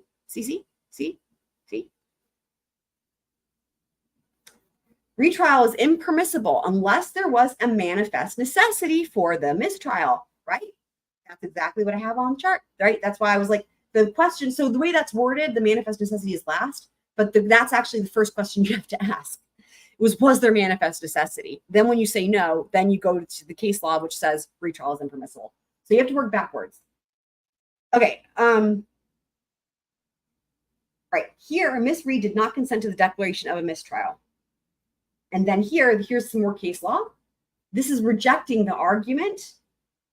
In other words, the case law says that the argument of a defendant consenting to a declaration of a mistrial because they don't object, they're saying this case law rejects that. A lot of people were confused by this, which is, I think, part of the problem.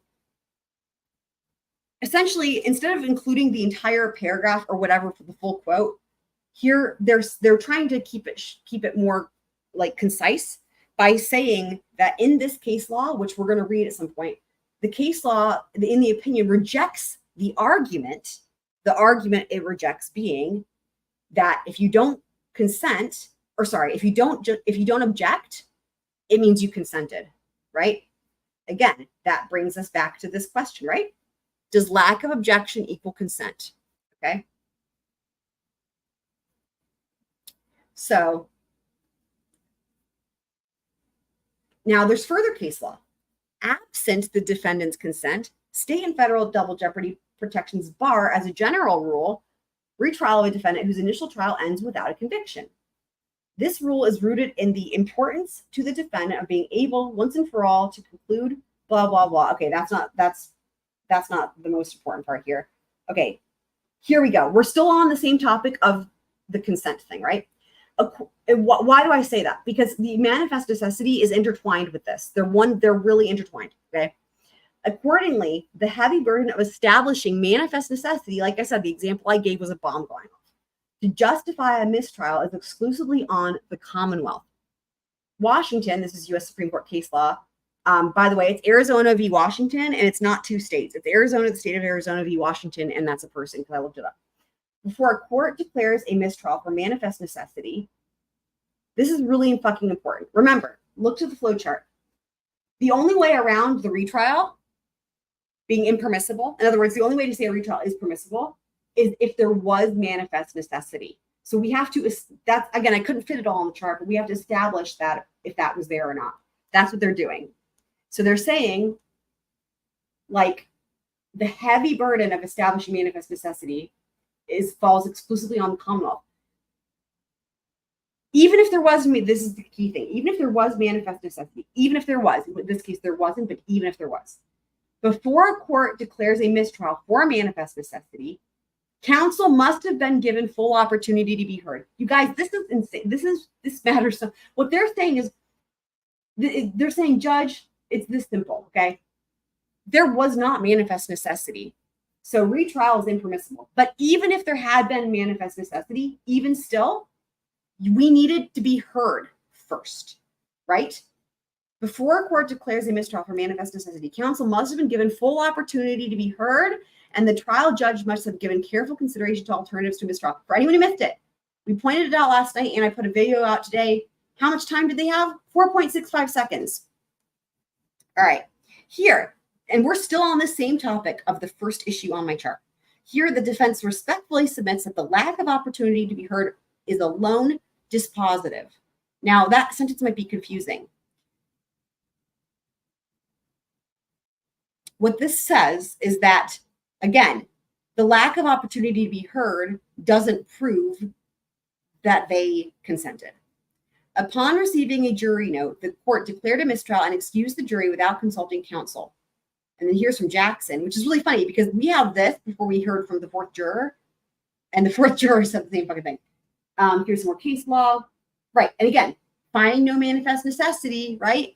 Where no opportunity was given counsel to argue the propriety of the question or of the necessity of a mistrial. And then again, more case law. Finding no manifest necessity, where the trial judge first ruled that he was going to declare a mistrial and then, almost as an afterthought, unenthusiastically asked whether counsel objected. I think this is another really good one for the defense that they cited here.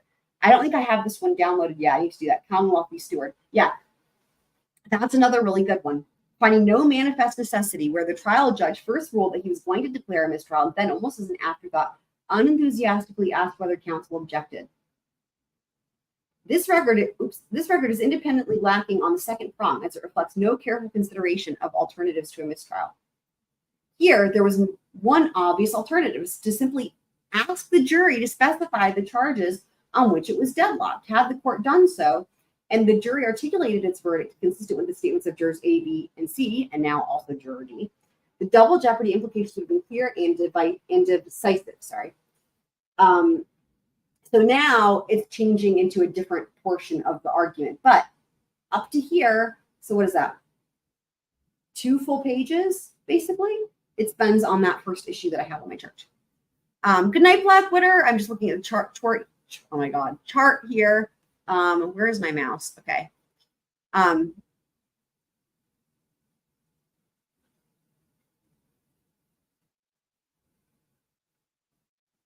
No, it's okay, Super Planner Girl. It's worth going over again, because honestly, again, this is what I was saying. Until you distill it down to the major issues, it's hard to recognize.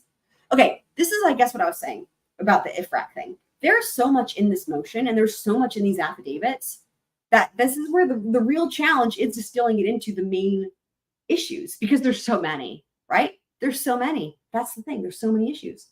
So that's why it's really worth it to go through it, because the main issues are what are going to be discussed whenever they finally do have a hearing about it, right? Like if you look at the list of issues, is endless. We'll be here for 10 bazillion lifetimes with the list of issues.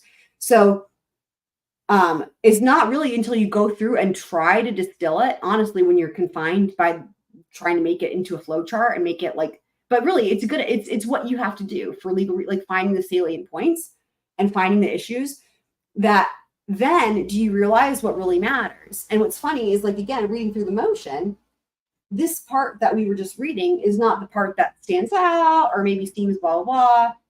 There's so much, but it's because there's so much in here, right? But when you really break it down to the issues, this is one of the most important things. But it's hard to recognize that when you read through it. It really is. So hopefully that makes sense.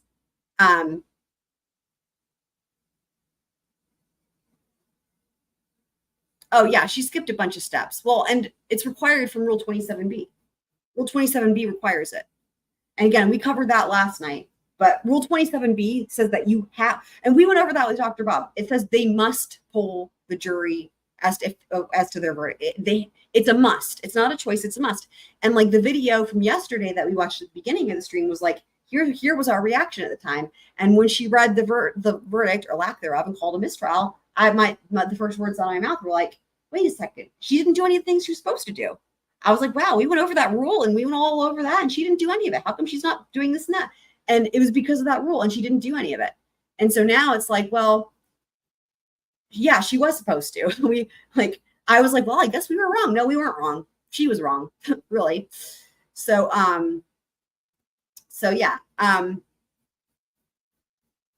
But good night, Blackwater. And anyone else who is going, it's hard to read the chat when I'm also reading the documents and explaining the documents. But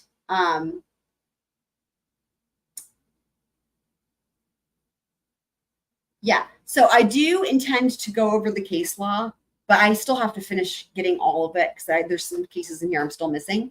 But let's just spend, just as people, I know people are going to bed and stuff, let's just spend the last little bit finishing out for the sake of completeness. Let's finish out, actually, I need to share my screen differently or you guys won't be able to hear any sound. Let's finish out that hearing. Hold on.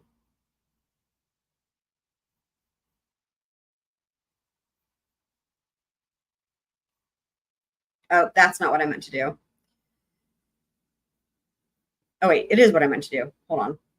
Here we go. All right, cool. Mr. Scollins and Mr. Lynch, want to step forward? Oh, Yeah. What's that? Nope. No, it's Scollins and Lynch. Oh, yeah. Yeah, you guys are right. Okay. That's all right. You can go first. Good evening, Mr. Chair, members of the board, Mr. Town Administrator. This is the time of the year annually where we're closing the books for fiscal 24, which closed on June 30, 2024.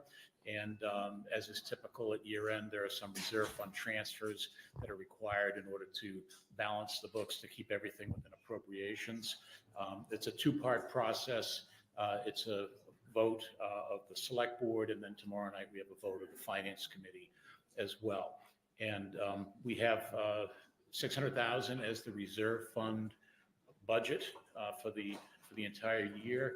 And I typically wait until the end of the year to see where those funds are needed. We got some nice Typically problems that are electrical outlets over here. raised during the year resolve themselves for the most part. So we get to the end of the year and we just have 3 such. This dude's like, yeah, they resolved budgets that themselves. need some budget relief from the reserve fund transfer. The first one you heard about at your last meeting is the school budget, where you had voted funds from the sped reserve account. And we had also mentioned that we would likely be back at your next meeting for request for $425,000. Oh, you know what? Reserve fund to finally. I meant to ask you guys, did y'all watch anyone watch the Baldwin trial today? And if so, what did you guys think? Balance the school budget for fiscal 24. And Brian, if you want to. Yeah. Yeah, Brian, tell us what you think. You know, over the last few weeks, me and my staff have done a lot of work and taking a deep dive to make sure that, you know, everything He's like, we crunched the numbers, we did the math. is tied up. And unfortunately, we're still in a position where we need these funds to fully balance out 24. So, Oh boy. You know, I hope for a positive vote here, which will allow us to close out the year successfully and Oh dear. forward into FY25. All right. Do we have any questions for Mr. Ruh-roh. Collins and Mr. Lynch?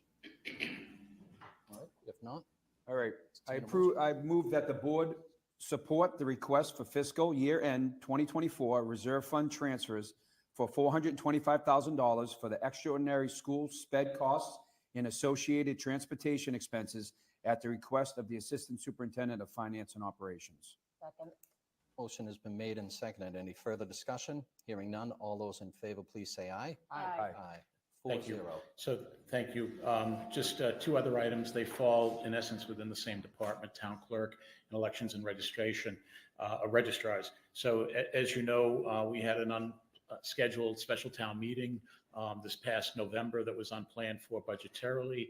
And then, as you're also aware, the town was required to expand from 6 to 7 precincts, which required extra efforts and costs associated with holding elections. So as a result, I will say, impacted the election. if they got rid of some of their local law enforcement with their ginormous salaries, they probably would have a little bit more money to spend on this other shit. And registrar's budget. That's the just a most, suggestion, just a friendly They're suggestion. in need of $12,000 to balance that budget, and the town clerk's budget requires $4,000 in order to balance that one. So $12,000 is being requested for elections and registrars, and $4,000 for town clerk expenses for those unanticipated. For example, items this past They week. suspended Kevin Albert with pay. Had they just suspended him without pay, you know what? They'd be in a surplus. They would be like Party Central. We've got billions of dollars. I mean, it would feel like that, right? When you're look at their budgets, right? It's like $2,000 here, $4,000. What, their salaries are 6 figures, right? I don't remember what Kevin Albert's was specifically, but it was a lot. Anyway, they could suspend him without pay and then take that money, and all their problems would be solved. Fiscal year. Okay. Any questions for Mr. Scollins on those 2 additional items? Good night, super planner girl. Hearing none. Mr. Albert? See you All right, I tomorrow. move that the board support the request for $12,000 for elections and registrars expenses related to an unplanned special town meeting in November 2023 and the new requirement to expand from 6 to 7 voting precincts, and the request for $4,000 for town clerk expenses related to an unplanned special town meeting in November 2023 at the request of Blackwater was spot on that those desks are really fucking weird. the finance director. Second. Motion has been made and seconded. Any further discussion? Hearing none. All those in favor say aye. Aye. Aye. 4-0. Thank you. And just wanted to footnote, so that totals 441,000 out of a budget of 600,000. So we'll have 159,000 that will drop out to free cash as a result of that, assuming the finance committee. What does that mean? I don't even know what that means. Also That wanted sounds weird. to recognize Free cash? all my fellow department heads for the excellent job and stewardship that they have provided throughout fiscal 24 in managing their appropriations, their budgets within their appropriations and providing the services that they have. So kudos to my fellow department heads. All right. Thank you guys for all your hard work on Thanks, Randy. Thanks, Brian. balancing those budgets. Right, thank you. Keep up the good work. Thank you. Thank you, gentlemen. No further questions even asked though about how come they need it anyway. Whatever. Weird. I hope somebody double checks and makes sure that they're like whoever it was, All right. Anybody? I'll wait, I'll wait. Okay. you know. Next, Mr. All right, Elder? next on the agenda, consider the request from the Revere and Son Heritage Trust for land use of the entire park to hold a region-wide sale on Saturday, Yeah, that's definitely Turtle Boy out there. 24th, 2024. Yep, Steve's here. I see him now. 1 p.m. to 4 p.m. And Steve's here to discuss these next two items.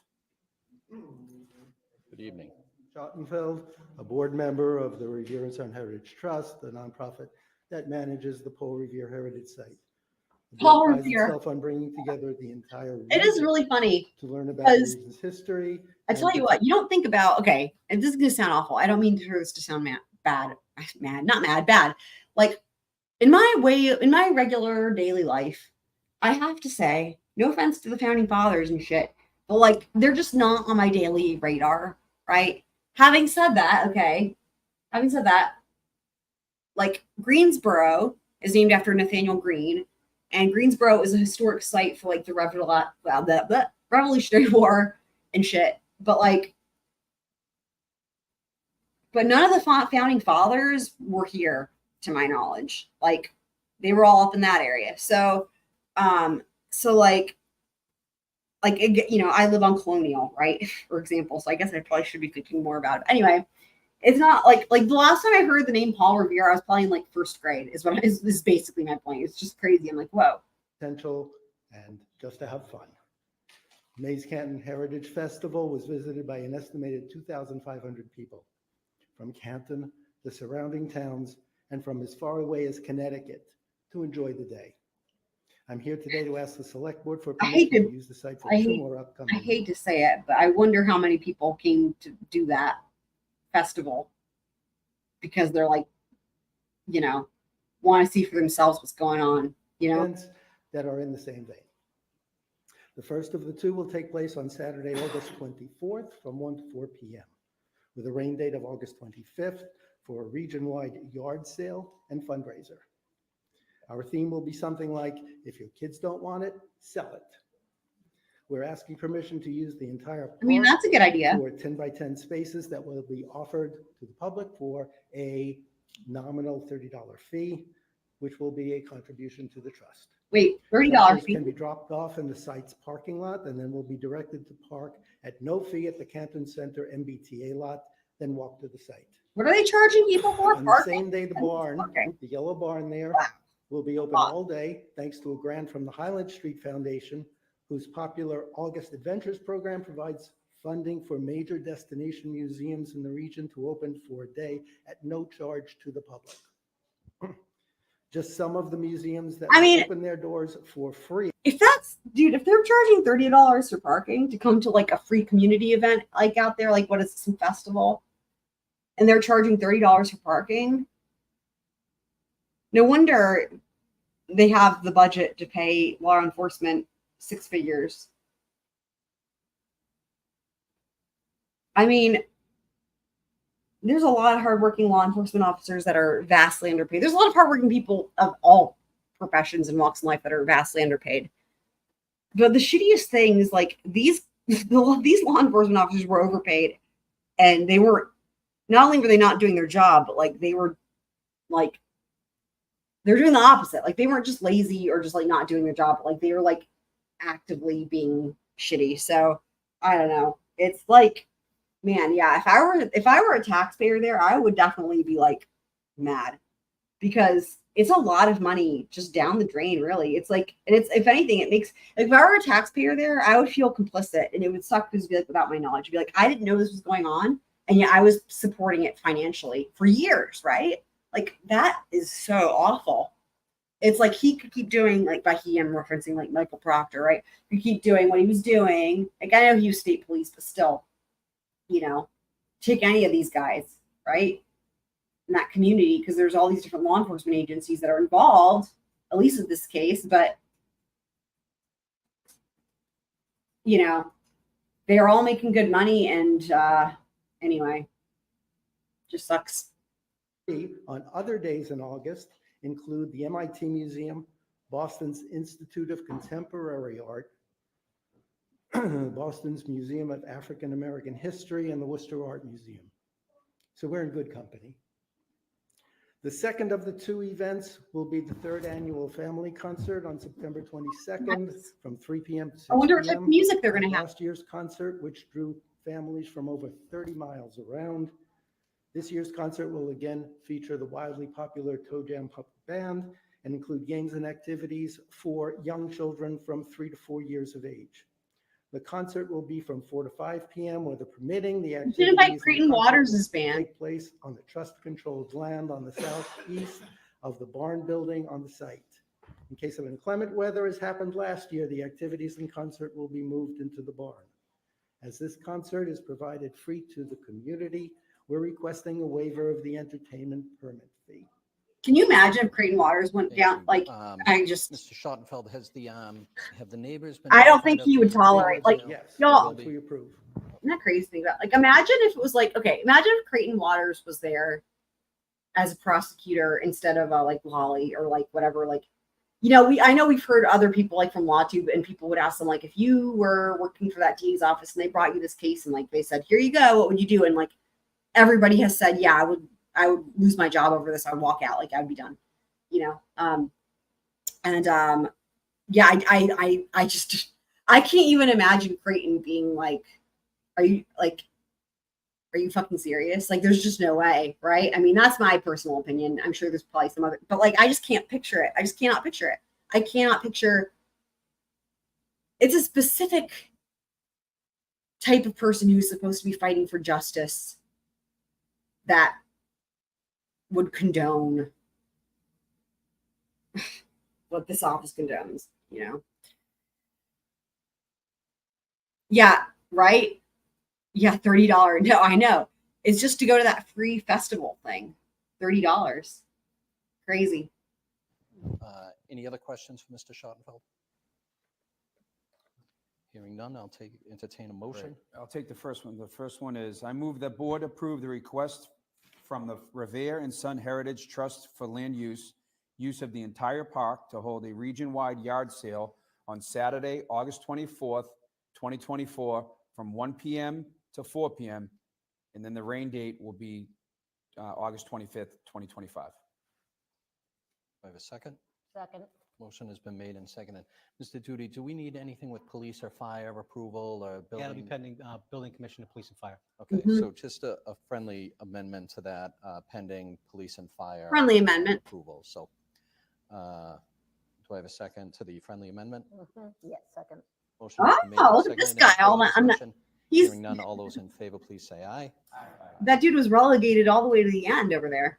4-0. Mr. Dottie. Next, Mr. All Albert. right, the next is, I move that the board approve the request for entertainment permit from the Revere and Son Heritage Trust to hold the Toe Jam Puppet Band event on the lawn. Oh my next to God, the Toe museum Jam Puppet building Band. Holy on fuck. Sunday, That's September the band. 22nd, 2024. The Toe Mr. Jam Schottenfeld, Puppet you Band. said 4 to 5, but we have it at 3 to 6. Well, It's 3 to 6. The concert itself will be Is- from 4 to okay, 5. all right. Well, So for- guys, we're going to have to do something about this.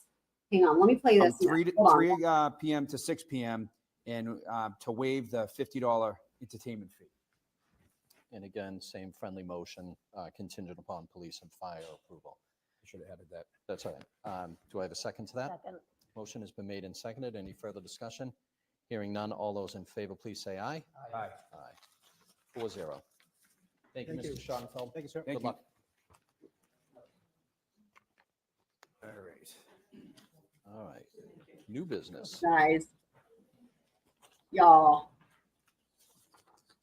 This is a place where dreams come true, right? At least I try. You guys ready? Are you guys ready? Okay, you guys ready? We're going to hear from the Toe Jam Puppet Band. Let me find a recent video because this video is from 15 years ago. Holy shit.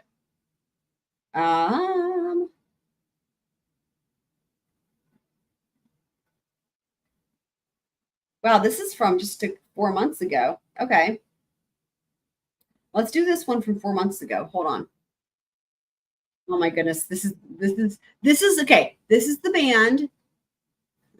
This is the band that's going to be playing at their festival thing that they were just talking about. You guys ready? They got a violinist, I guess, or fiddle players. Don't know yet which one they're going What do to. you guys think? Are you guys ready? Yeah, let's get started. Ladies and gentlemen, boys and girls, we want to thank you guys for coming out and thank the Ames Free Library for having us out here today. Give them a big round of applause. We want to thank the folks at Ames Hall and everybody here who let us come to the room. There's a beautiful room. Give them a big round of applause. We are the Toe Jam Band. How many of you guys have seen us before? How many of you guys have never seen us before? How many of you guys like music? Good. We've been doing this for fucking ever. Just the first videos that popped up on YouTube were like 15 or 16 years ago. Crazy. Who likes bubbles? Good, we're gonna have bubbles. Wow. Who likes pizza? Yeah, we don't have pizza. Why did I say that? I'm so sorry. Who likes puppies? No, wait a minute. We don't have puppies. Tell you what, I would like to introduce the band. These guys are gonna be playing the music. I'm gonna be doing the bubbles. The guy over there on the fiddle, that is Mr. Hank. I knew it was gonna be fiddle. I don't know. His dad, my buddy, the guy who started this with me 24 years ago. There you go, 24 years ago. Let's give him a round. Wow, that's a long ass. That is insane. That's a long. Crazy. 24 years, guys. They've been a band. Let's give Mr. Vinny a round of applause. And you guys, one of the things I'm really good at is I'm really good at memorizing kids' names. On the count of three, everybody yell out your name. Ready? 1, 2, 3. See, I've got all your names in my head. Watch this. Gonna do this right to the camera. On behalf of the Toe Jam Puppet Band, I just want to say hi to. Did I get everybody? Who wishes I'd be quiet and start the show? Okay, that hurt my feelings. All right. But I agree. These guys got to. Oh, he's got a bubble machine. Oh my god. Look how happy they are. That's so cute. Oh my god, that bubble. I can't. Oh no, I can't walk. I can't walk. I can't.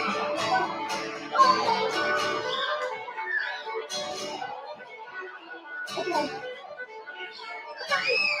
Sorry, I did not anticipate having. I didn't. Okay.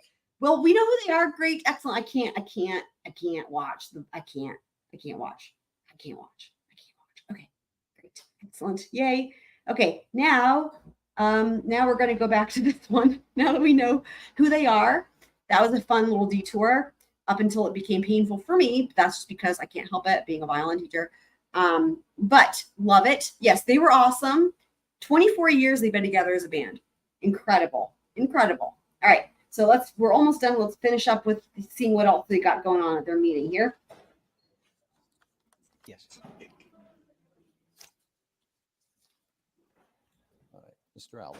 All right, first, I move that we consider approving the personnel service contract for the conservation agent. Do I have a second? Second. Motion has been made and seconded to approve the personal service contract for the conservation agent. Any further discussion? Hearing none, all those in favor say aye. Aye. 4-0. Next, I consider approving the maintenance electrician job description. Do I have a second for that? That part's really funny to me. Made and seconded to approve. They maintenance changed the electrician job electronic, description. electrician All those in job favor description. Say aye. Aye. 4-0. So next on the agenda, consider the approval of secondhand jewelry and electronics permit. Oh, this is for funny precious too. metals reclaiming service. I move that the board approve secondhand jewelry and electronics permit for precious metals reclaiming service. Okay. Do I have a second for that? Second with the question. All right. Mr. Conley? This isn't, we've approved these in the past with the condition that this doesn't become a pawn shop, correct? This guy has a problem. I You can't. want to just make sure that it's not. gonna Yeah, I become a don't know pawn the shop? answer to that question. I didn't. Okay. I just want Yeah, you to- Mr. Dottie's like, I don't know. This isn't my store. So this is a permit renewal for the business, so I assume it still falls under that, but yeah, Mr. Duty, if you can just check on that. Yes. Oh, Mr. Duty. Sorry, not Mr. Dot. Oh my God, Mr. Duty. That's worse. That's even worse. Mr. Duty? Oh dear. Okay. Fortunate. So motion has been made and seconded. All those in favor say aye. Aye. Aye. 4-0. So next, consider the appointment of the Select Board Representative to the Bylaw Modernization Committee. All right, so I had expressed an interest in this as well, as did Ms. Boyden. We did rock, paper, scissors, and I came out on top there, so. So Blackwater, I like. entertain a motion. So okay, a couple things. Fiddle is different in Ireland or Irish or Celtic music than it is in other types of music. There's a lot of different types of fiddle, first of all. Second of all, I love the music. So I just take the way that this individual who sounds great. Like if I don't look at it, it's fine. If I look at it, that's where the pain happens. It's because of the way he's holding the violin and bow. It's just, I don't understand. Like it's like every fiber in my being is like trained to that, to be allergic to that. I don't know how to say it. It's not that I think anything bad. I love the music. It's just, it's like all I want to do is be like, can I please help you with your setup, please? Like that's it. That's all I want to do is like be like, can I please help you with your setup? It's just the teacher in me. That the Select Board Chair is the Select Board Representative to the Bylaw Modernization Committee. I'll second it. Thank you, Ms. Boyden. Motion has been made and seconded. All those in favor say aye. Aye. Aye. 4-0. Next on the agenda, consider the appointment in Parks Recreation seasonal staff, Kyle Downing. Second. Motion has been made and seconded. Any further discussion? Hearing none. All those in favor say aye. Aye. Aye. 4-0. All right, next on the agenda, consider the appointment of election workers Carol Ayotte, Mary Ellen Beckett, Don Kuchar, and Evan Patton. I move that we appoint all four of these workers. Second. Motion has been made and seconded. Any further discussion? Hearing none. All those in favor, please say aye. Aye. 4-0. Next, to consider the appointment of school rep to Cable Advisory Committee, Brian Lynch. I move that the board appoint the school committee member Brian Lynch to the Cable Advisory Committee. Second. Motion has been made and seconded. So this is just, there is a school rep to this committee, and with Brian Lynch coming on board, he is the being appointed to this. All those in favor, please say aye. Aye. 4-0. Next is to consider the Like the other thing I appointment will of say real member. quick too is like, so like as the violin teacher, so sometimes I have students who've never played the violin before, right?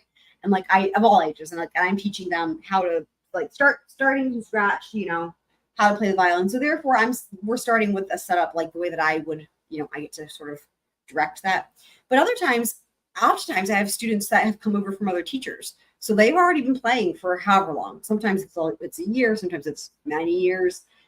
And so part of my job is like to assess them and see where the issues are, or not even the issues, but like, you know what I mean? Like the first thing that I look at with any new student, if they've already been playing, is I look at their setup and I look up their bow hold and I look up how they're holding the violin. And that's the first thing that we do, because it's the first thing we have to do before we can proceed on with like learning actual music is we have to look at their setup and their technique.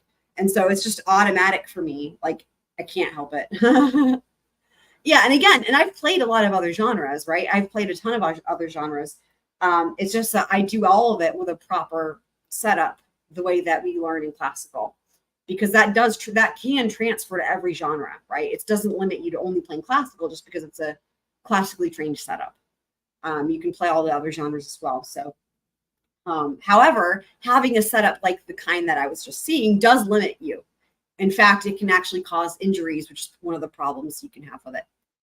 Yeah, Kitsmit's chiming in. Assessing technique, skill level, goals. Right. Yeah, I'm only referencing specifically because of the comment I made about the fiddle player's bow hold. So, you know, without getting too, because I understand it's hard for other people to maybe understand what I'm referencing, but I know you get it, Kitsmit. So, yeah, like, in other words, having the proper violin technique, the type that we teach in classical music, will translate to every genre, like in my experience. So, with the only exception of like old time, which kind of requires you to play out a tune. So that one's tough to do. To the Diversity, Equity, Inclusion Committee, Desmond Summerall. Second. Motion has been made and seconded. All those in favor, please say aye. Aye. 4-0. Next is to consider the appointment of the Canton Veterans Council, William Gamble. I move that we approve William Gamble to the Veterans Council. Second. Motion has been made and seconded. All those in favor, please say aye. Aye. 4-0. Okay, next is to consider accepting and authorizing the use of the gift in accordance with the terms there under Mass General Law 44, subsection 53A, the grant of $50,000 from Outfront Media for Shawmut and Route 95 locations. I second that. So, so that's not a motion. So do you have the motion? Yep. I move that the board accept and authorize the use of the gift in accordance with the terms there under Mass General Law 44, subsection 53A, the grant of $50,000 from Outfront Media for Shawmut and Route 95 locations. Second that. Motion has been made and seconded. All those in favor, please say aye. Aye. Aye. 4-0. All right, next on the agenda, I move that the board approve water and sewer commitment final bills in the amount of $13,000, $832.70. Do I have a second? Second. Motion has been made and seconded. All those in favor, please say aye. Aye. Aye. 4-0.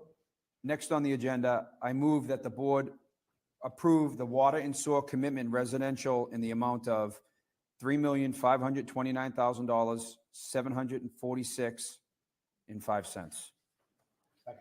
Motion has been made and seconded. All those in favor, please say aye. Aye. 4-0. All right, next on the agenda, I move that the board approve the cemetery lot perpetual care deeds. Second. Second. Motion has been made and seconded. All those in favor, please say aye. Aye. 4-0. I'm All going to right, need a next. second every time. So whoever's- Taking turns. All right, next we have the vendor warrant total for the week of 6/28/2024, $1,143,000, Vendor total. 776.53. No, No. no, Get the- it's 7/5. 24. What am I at the wrong? I think so. Yeah, you know, you got the wrong. Do I? Oh, he has the wrong thing. Oh, it's a little different. Otherwise, that's different. The week of, because you're reading the week of 6/28, right? Yep. Uh-oh. No, I thought it said. Uh-oh. Trouble in paradise. 7/5, so. Sorry. You know why Clowntown. 6/28 's highlighted on here? You know why Yeah. 6/28 's highlighted weird. on the week? Mr. Duty has something different than the rest of the So guys. we have to read this one too. Yes, you do. All right, yes. Yeah, so I'm reading both of Yeah, them. you're going to read them all. Go ahead. Yeah. Yep. All right. Okay.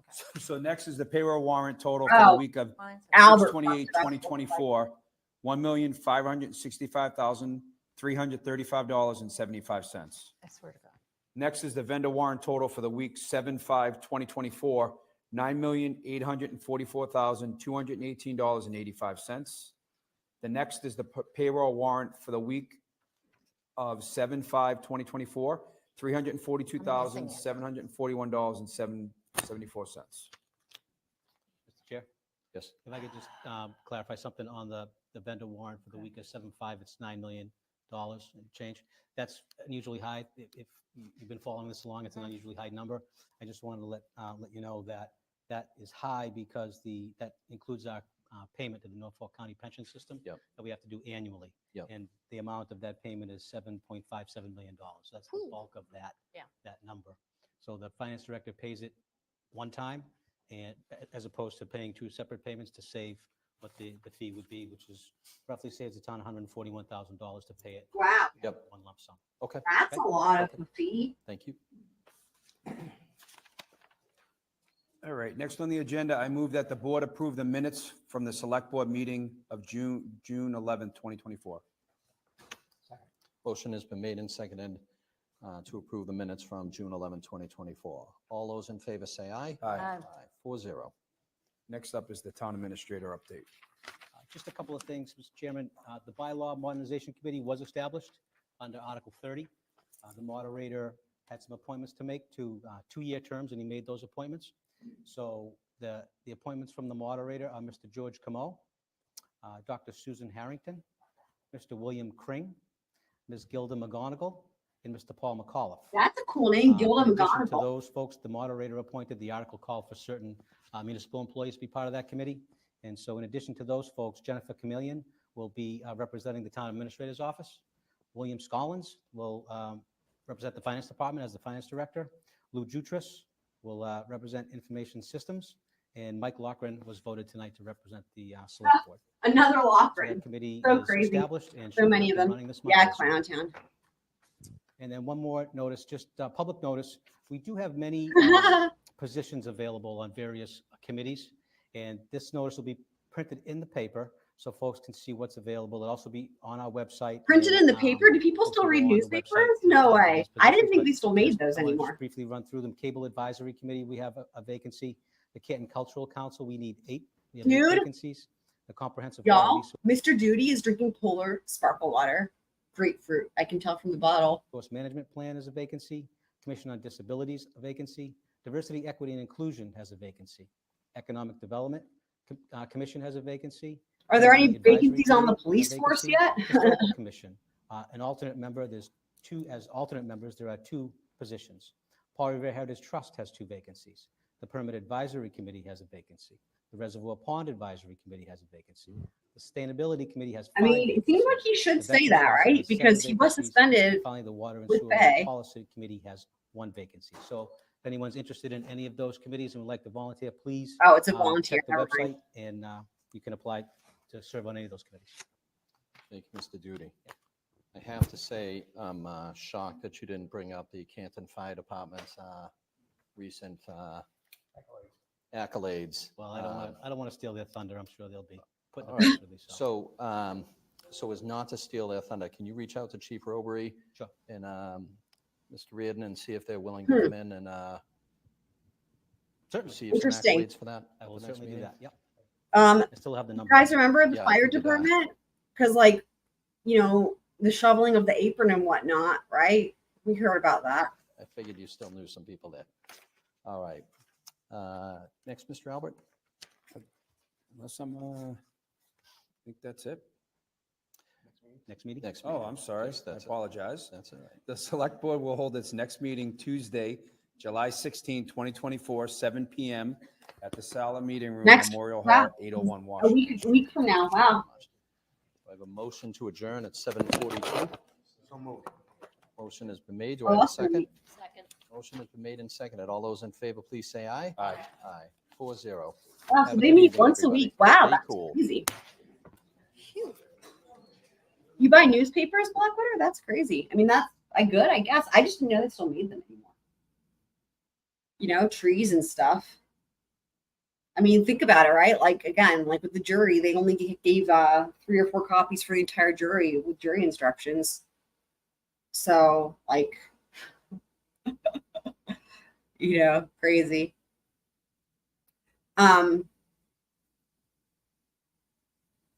So, okay, I'm going to save the case law for the next video because I still have to get some more, case law for that downloaded and stuff and find what I'm looking for. And I also believe there's probably going to be more news coming out tomorrow, I would imagine. We're probably going to hear from more jurors, right? I would imagine at this point. So there's going to be more, I think more going on. You know, I have the next update, or not update, oh my God, recap video ready. But, you know, we will watch that whenever, maybe on like the weekend, because at that point, it's less likely that there's going to be more developments in terms of, you know, affidavits being filed and stuff like that, right? Because the courts are closed. So, so probably this weekend, maybe like Saturday, we'll do the next recap. And of course, we're on week 9, so we don't have that much further to go.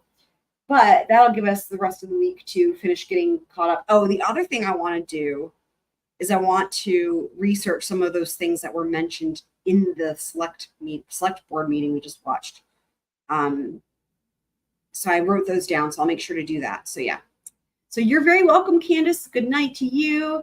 So I'm glad this finally worked after the technical difficulties. But yeah, awesome. So there you have it, guys. And I will, if anyone wants me to put the flow chart in the Discord, hold on, let me share this.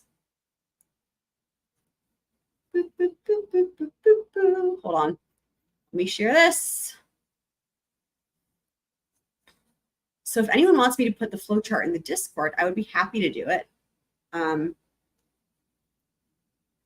If you guys find it helpful or just enjoy looking at it. I mean, it's just nice. But are they looking at their what now? Oh, views, right. Oh, you mean on the select board meeting? Yeah. Crazy. You know, I think part of the thing I really like is on this arrow, this one here, like I really like the way that it has like it looks like real paint, you know what I mean? It's just nice. You're welcome, Black Witter. Good night to you, my friend. You guys are awesome. Thanks for being here. And I'll see you guys. I don't know that I'll be able to do one tomorrow because I have a lot of lessons, but at least Friday, if not tomorrow. More than likely it'll be Friday. But I'll talk to you guys soon. Thanks for joining me as always. And I'm going to go ahead and roll the outro.